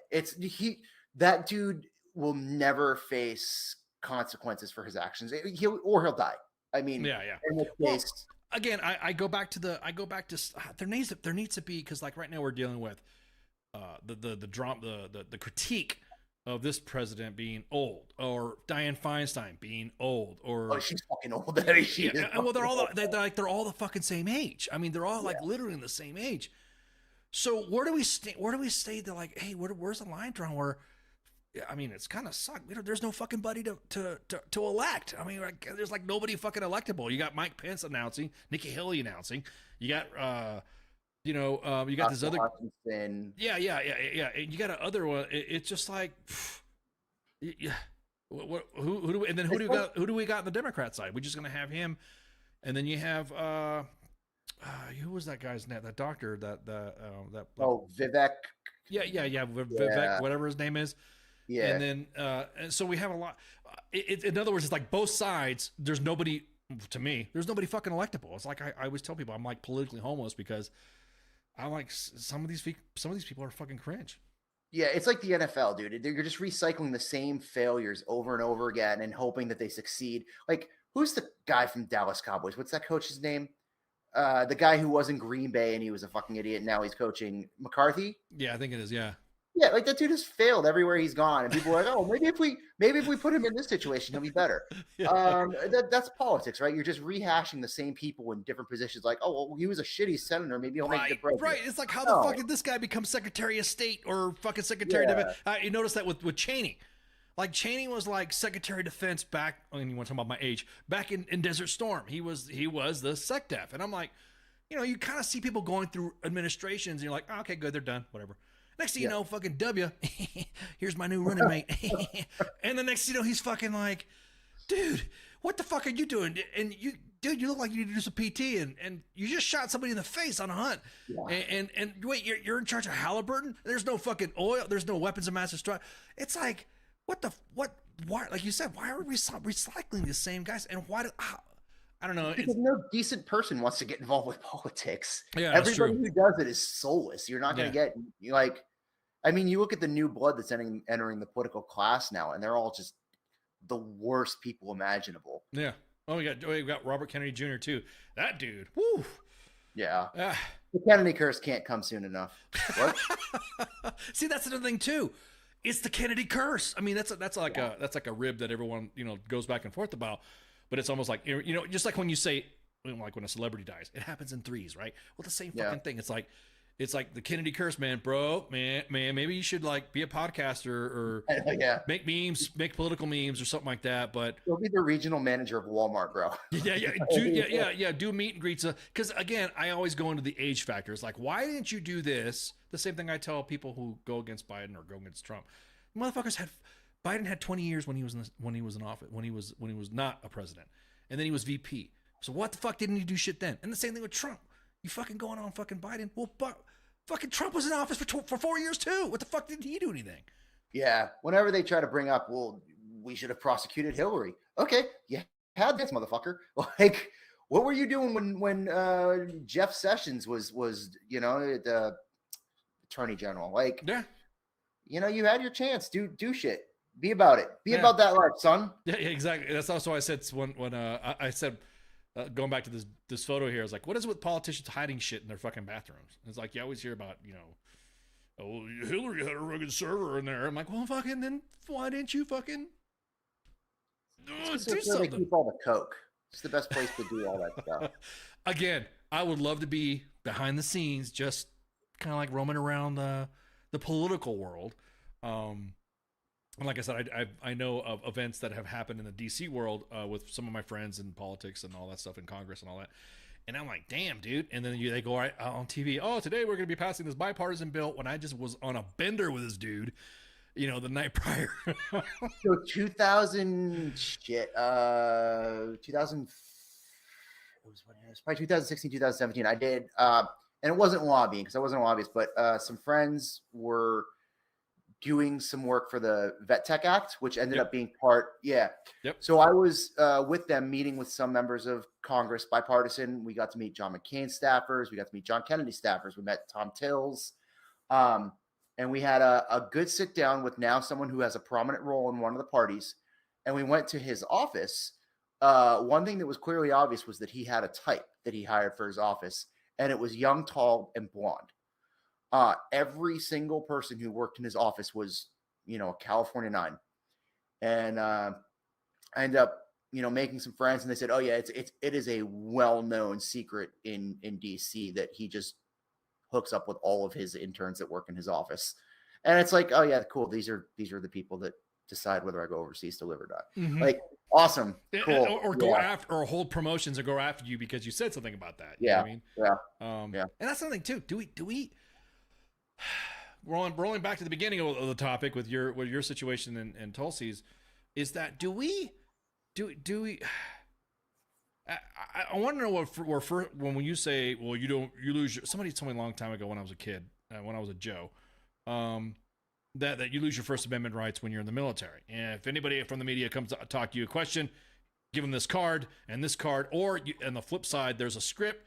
Hi, my name's Ken Ramos, and I'm deployed to KFOR, and we're here to support the people and bring peace to the Balkans. Yeah. How do you feel about the deployment? My deployment is going great. The food is good. And say hi to Mom. Please contact my PAO for any further discussions. We've evolved from that. We've now somebody, a soldier at whatever status or veteran goes, you're fucked up or whatever. And is it time to change some stuff about the First Amendment? Or I'm not saying change the First Amendment, but kind of relaxing some of the fucking rules that, look, due to social media, we've expanded some of the rights or we could say, you know what I mean? It's that fucking line that we keep talking about. It's a double-edged sword. How do you fix that? Yeah, it depends on how you want to view social media, right? So something that I kept coming back to in my situation is, okay, if what I said on my Twitter account had been said in a bar or been said among friends, nobody would care. Well, the way I use social media is it is an ongoing conversation among friends and like-minded people. I'm not, making public declarations. I'm talking. What in the military do we want social media to be? And what role do we want our soldiers to play in that? Do we want every soldier to be an ambassador where everything they say is a public pronouncement and everything they say has to be filtered through, Army jargon where, we have to be messaged? Or are we going to allow it to be what I think its true purpose is, and just another form of communication? If I send you a text message right now and I say something political that goes against, any rules, nobody's going to care because it's a conversation between you and I. Yep. What's the difference between a text message and a tweet if my tweet is directed at you? Correct. Or you're just shouting into the wind. Right. I mean, yeah, I have a lot of followers because I'm shameless, but someone who has 10 followers says the same thing. Nobody cares. Right. The Army, the military, and society, we really need to figure out what we want social media to be and how we want to police our troops, because that's where you get yourself in trouble, is if you assume that someone posting something on social media is a pronouncement or a declarative statement versus someone having a conversation.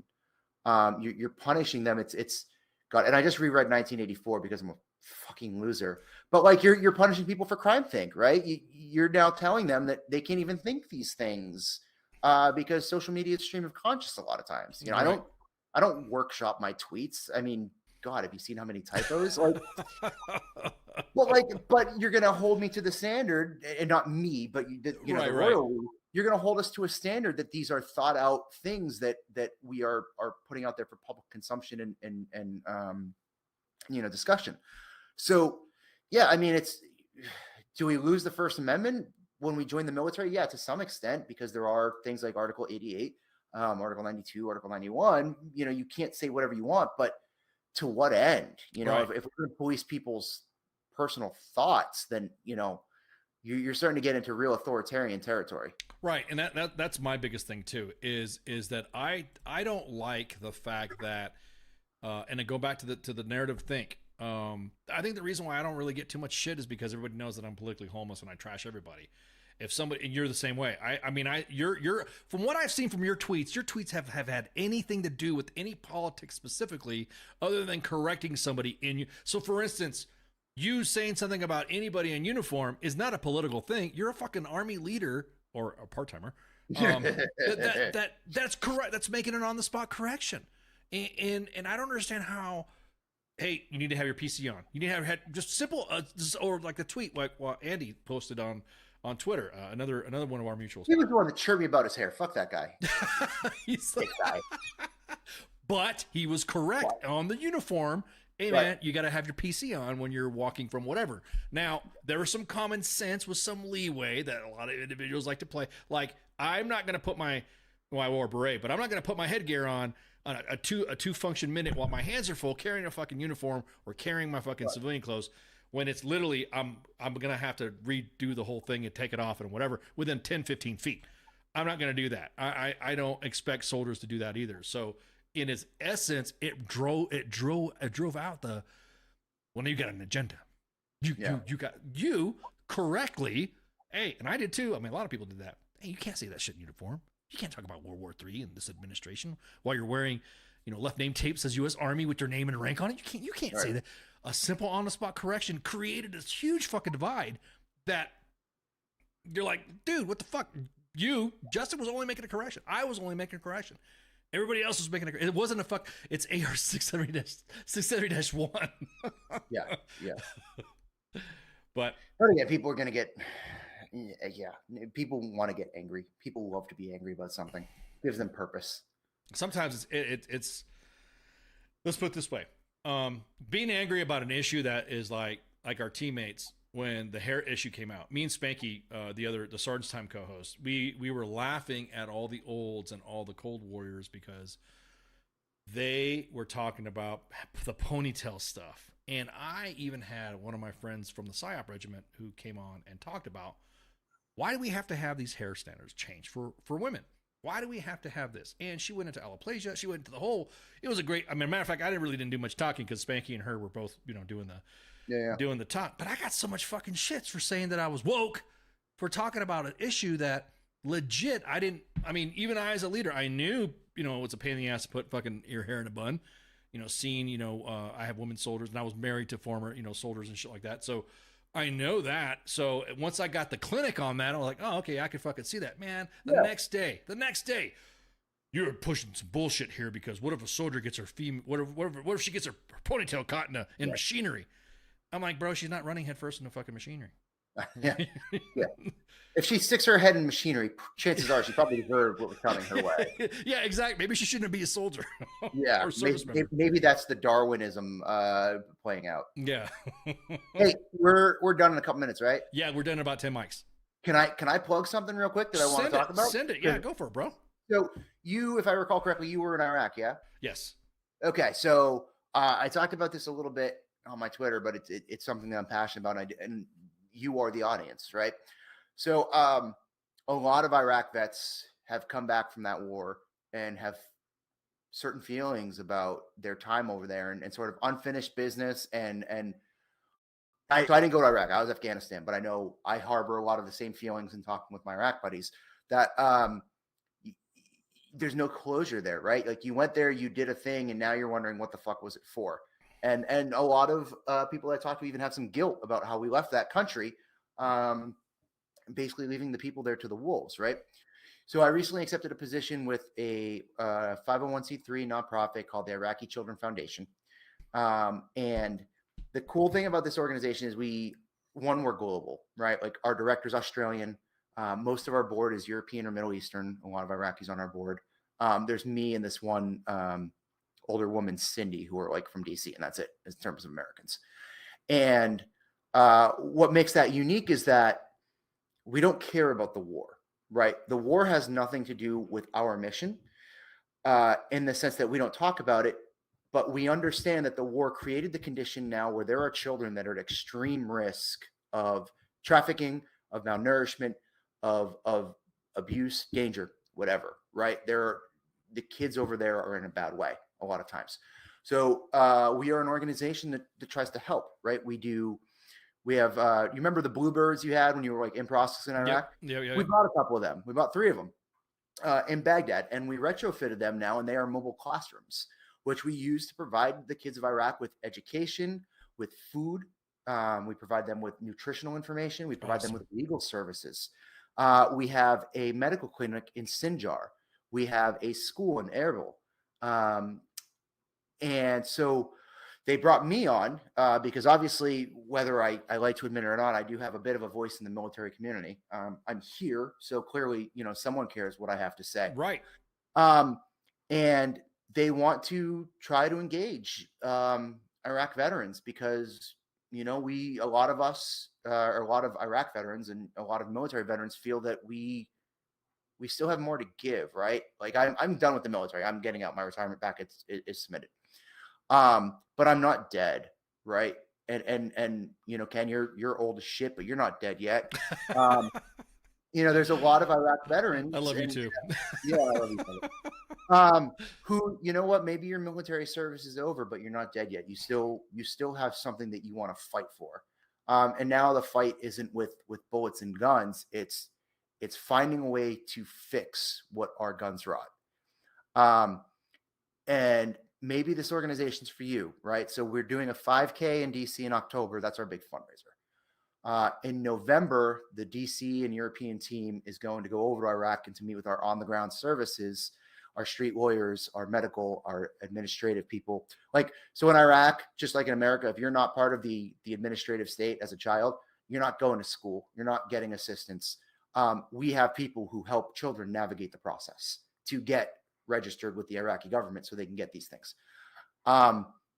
It is an organization worth looking into. Maybe applying some of that frustration and some of that unresolved feeling in a different direction. We're always looking for volunteers. If you're in the DC area, we're doing the run in October. We're looking for volunteers for that. We're always looking for donations, right? We are not sponsored through the U.S. government. We don't get any government funds. Well, I dropped a link to the website that I got the audience looking at right now. It's on all the channels right now. So 2 Facebook pages, on Twitch where the gamers are at, and on fucking YouTube. That link is What's up, nerds? Yeah. So, if you have questions, if you want to get involved, if you want to reach out, like Ken said, I'm at Justin Chirps. Eventually I need to make like a professional Twitter that talks about this stuff because I really don't want to mix my pee-pee slap jokes with something serious. Right, exactly. Yeah, and it's at Iraqi Children on Twitter. To the link that I have already dropped inside the chat. So you don't have to worry about that, brother. I got that in there for you. So you're such a G. But yeah, man, it's one of those things where like I'm so proud and so honored to be part of this organization, and I tell them all the time, hey, you really need to branch out and do Afghanistan. Because like I would love to go back to Afghanistan and see some of those. Well, I mean, those kids now are fucking teenagers, but like, I can only speak for myself. A lot of the fond memories I have of Iraq are interacting with the kids. Yeah. Not the one kid who threw a dip can at my helmet that I pushed into the river. Fuck that kid. No, you're right, because when I was just sort of north, Task Force Viking, 10th Special Forces Group. I was with them in the invasion, and there was a kid that used to guard our vehicles when we did KLEs with the Kurds, and he and I bonded like an uncle and a nephew, hell, maybe even a father and a son. That every time I was like, oh man, I I'd go like this. I'm like, man, anybody got any gum? And this little kid would just pop out of nowhere. I'll send you a picture later. And a little kid pop out, Mister, your breath stinks, and blah, he has all this gum. So how much for the gum? And I remember it was like, some dinar. I'm like, how about if I give you $10? You'll give me dollars? I'm like, yeah, $10, man. I bought his dude out every time he'd come by. I had so much gum in my freaking truck. It was awesome because it's almost like he knew that I don't know, my breath stinks or whatever, but it's almost like he I don't know, we just bonded. And then I'll like, hey, you want to fucking guard my vehicle? I'll pay you $20 if you want or whatever. And he actually got pretty good at telling us where the bad, I don't want to say he wasn't giving us intel, but hey, the street's not good today. Don't go over the streets. And then you'd hear about an incident or you hear about something like that. And I'm like, do I attribute it to this kid? Yeah, I my own spidey sense would be as well, along with intel reports too. But I kind of were like, at least the kid was trying to like befriend us. And before I left, it was emotional. I got a picture of, and I got a picture of him. I was in uniform getting ready to take off. I had hair, and not as chirpy as yours, but anyways, dude, he was upset. It was like I was leaving a relative behind. So yes, you let me know, dude, when this 5K is happening or whatever. Give us all the deets. Just shoot it to me. We'd be more than happy to share it on our shares. As a matter of fact, you could come back as a guest representing your organization, and we could talk about that. You know what I mean? Oh, yeah. And that way, because I always wonder what happened to that little guy. After I left, and this was, like I said, fucking 2003, so it's like 20 years ago. So the kid's probably, who knows where this kid? I hope he's alive. You know what I mean? So yeah, and like I said, man, our fighting days are behind us, but we still have, the thing that separates people in the military from the rest of the population is we don't talk about it. We are about it, right? When there's something we believe in, we do it. And that's why I'm so passionate about this, and why I think it could be a good outlet for a lot of people who still struggle with some of the decisions that we made and the positions that we were put in and having to go over there. So, yeah, thank you for wanting me to talk about that, because that's like my life, my life direction right now. That's nothing wrong with that, dude. That's a greater cause. I mean, I'll be honest with you, because in the end, the effects of what we did, we get, like you said, you could go in the politics of what happened, but it's all the little ones, man. I mean, I had an SF SAR major said, Ken, you can't save them all, and it killed me just seeing, and I'm sure you saw it in Afghanistan too, seeing how some of these kids, utter survivors. I mean, they were just, I mean, I won't say this to my kids, but the internet's out, or I gotta walk to where, I gotta go do this, I gotta do that, and I'm like, bro. I mean, and I talked to my two older ones about, hey, this is some of the kids, because they asked me, hey, were there kids there? I'm like, yes, there were. Did you see any kids get hurt? I go, yes, I did.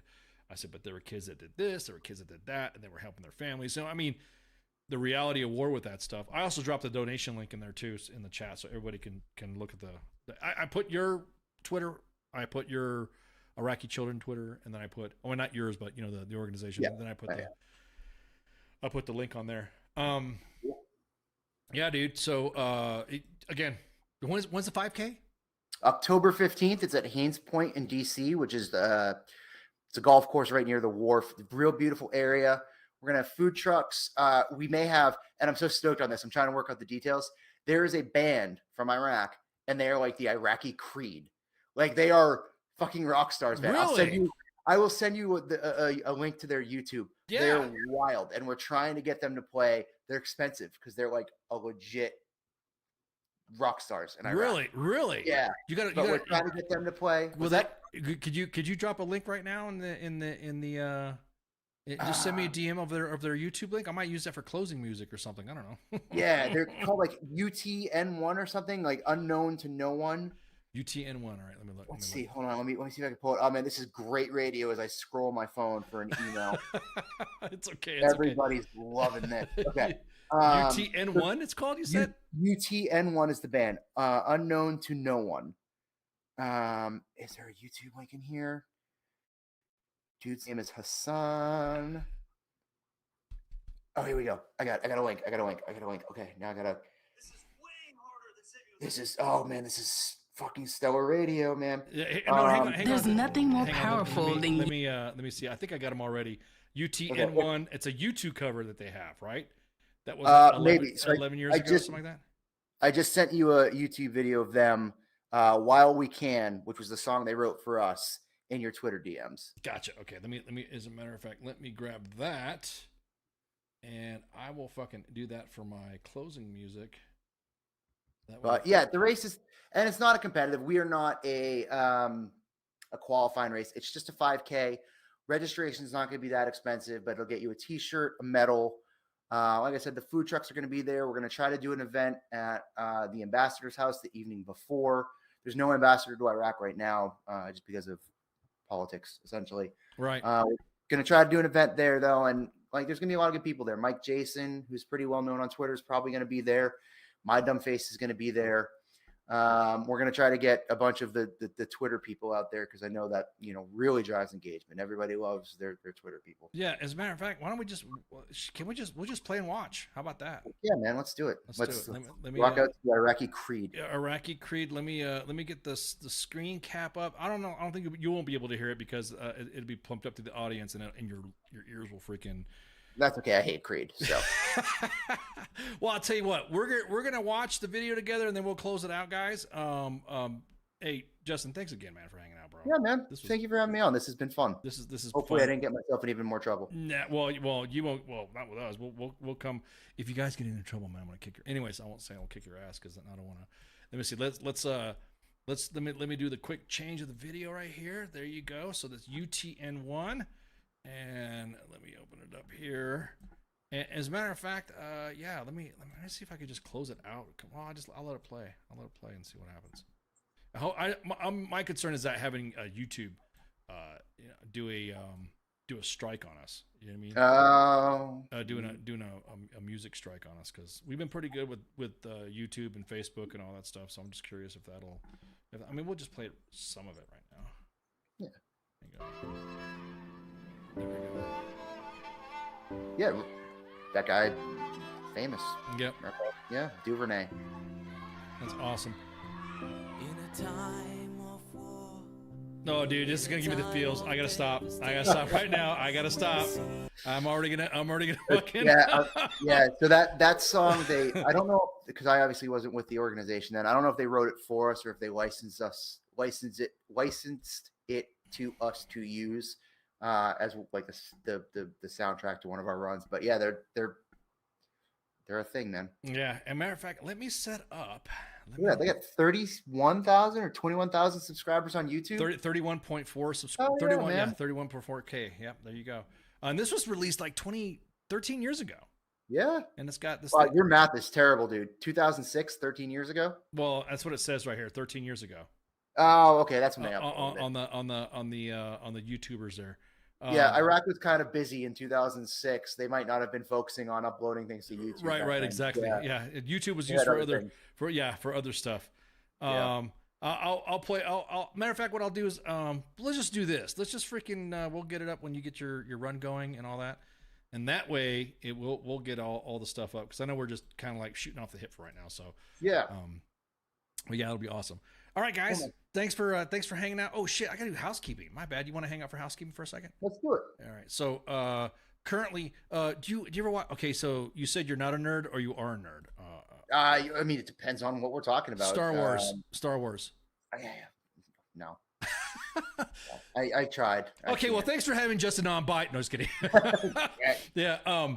So, okay, do you watch the TV show The Clone Wars? No. The cartoon? Okay. No. Well, do you watch the live action stuff like Andor or Mandalorian or Ahsoka?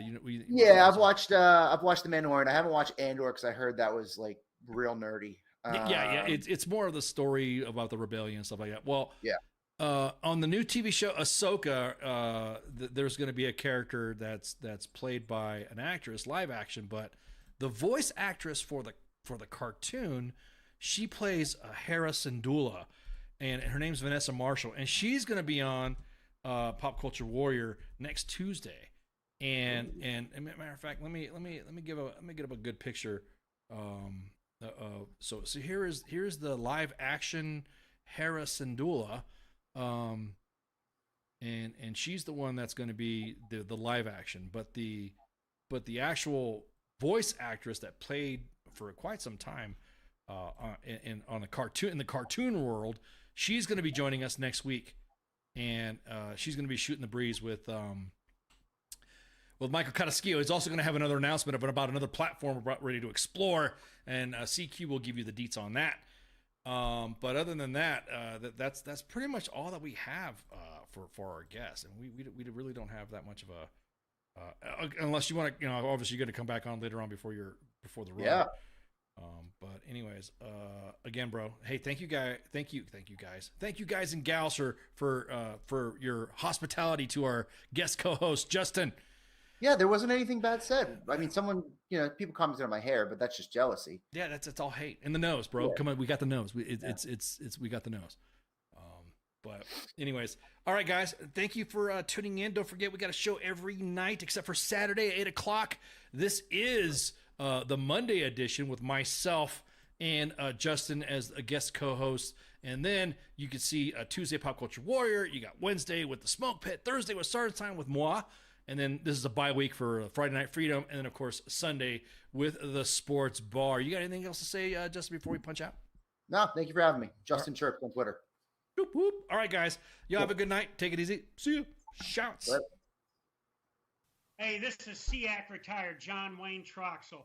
You're listening to WTF Nation Radio, the station of choice for all of the badass MFers on the planet. The voice of U.S. Army, WTF Moments. This is WTF Nation Radio. WTF Nation Radio. WTF Nation Radio. Sometimes when I look at, I don't know if I'm allowed to say this, I think it's WTF Army or something. The voice of U.S. Army, WTF Moments. This is WTF Nation Radio. Everything stated on WTF Nation Radio is to be considered the opinion of the person that stated it, and not an official representation of WTF Nation Radio or U.S. Army WTF Moments. Price does not include tax, title, or license. Some assembly required. Each item sold separately. Batteries not included. Objects in mirror are closer than they appear. If conditions persist, contact a physician. Individual results may vary. Keep out of the reach of children. Avoid prolonged exposure to direct sunlight. Keep in a cool, dark place. And please enjoy the show. Shots. The horse, with beauty unsurpassed, strength immeasurable, and grace unlike any other, still remains humble enough to carry a man upon its back. When a service member or first responder takes an oath, he or she has mentally and physically committed themselves with self-sacrifice. From the front lines abroad to the very streets you live on in America, they protect. This oath is non-refundable and it is lifelong. Facing unimaginable dangers and unseen scars, these grounds are a place to recover and face any challenges head-on. As veterans and first responders ourselves, we know that battle all too well. From a simple talk with a friend on horseback to an entire debrief in the barn, this sanctuary has seen recovery take place time and time again. No hour of life is wasted that is spent in a saddle. The way we approach change isn't a new phenomenon. This animal has been with humans over 5,000 years. If you've ever been around a horse for long enough, you'll feel that thing, that electric trust. In that moment, nothing else is in your mind. When they turn into you, it's like the world disappears. We harness that moment to build skills off of. Repurposing requires flexibility, adaptability, and the willingness to challenge assumptions and conventional thinking. This approach can be applied to many areas in life, including business, education, and personal growth. To ride a horse is to fly without wings. This lesson and skills learned at War Horses will help reintegrate back into daily life. You'll learn coping mechanisms, improved communication skills, trust and confidence that will help reduce symptoms of anxiety and depression. These tools can be used every day to navigate life and take on many challenges. This may involve practicing mindfulness, setting boundaries, improving communication with loved ones. Transitioning back to society is hard on your own. And when you're at War Horses, you're family. And families solve problems together.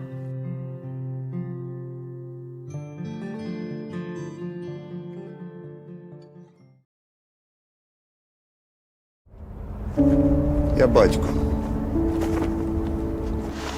Я молодший брат. Я водій маршрутки. Я скоро одружуся. Я фанат Шахтера. Начальник отдела продаж. Я прораб. Я программист. Я свидетель на свадьбе. Борщица. Дядя Юра, таксист. Я вчитель фізкультури. Я студент-геолог. У мене своя фірма. Я кращий друг зі школи. Я сусід, який завжди стукає по батареї. Я єдиний син.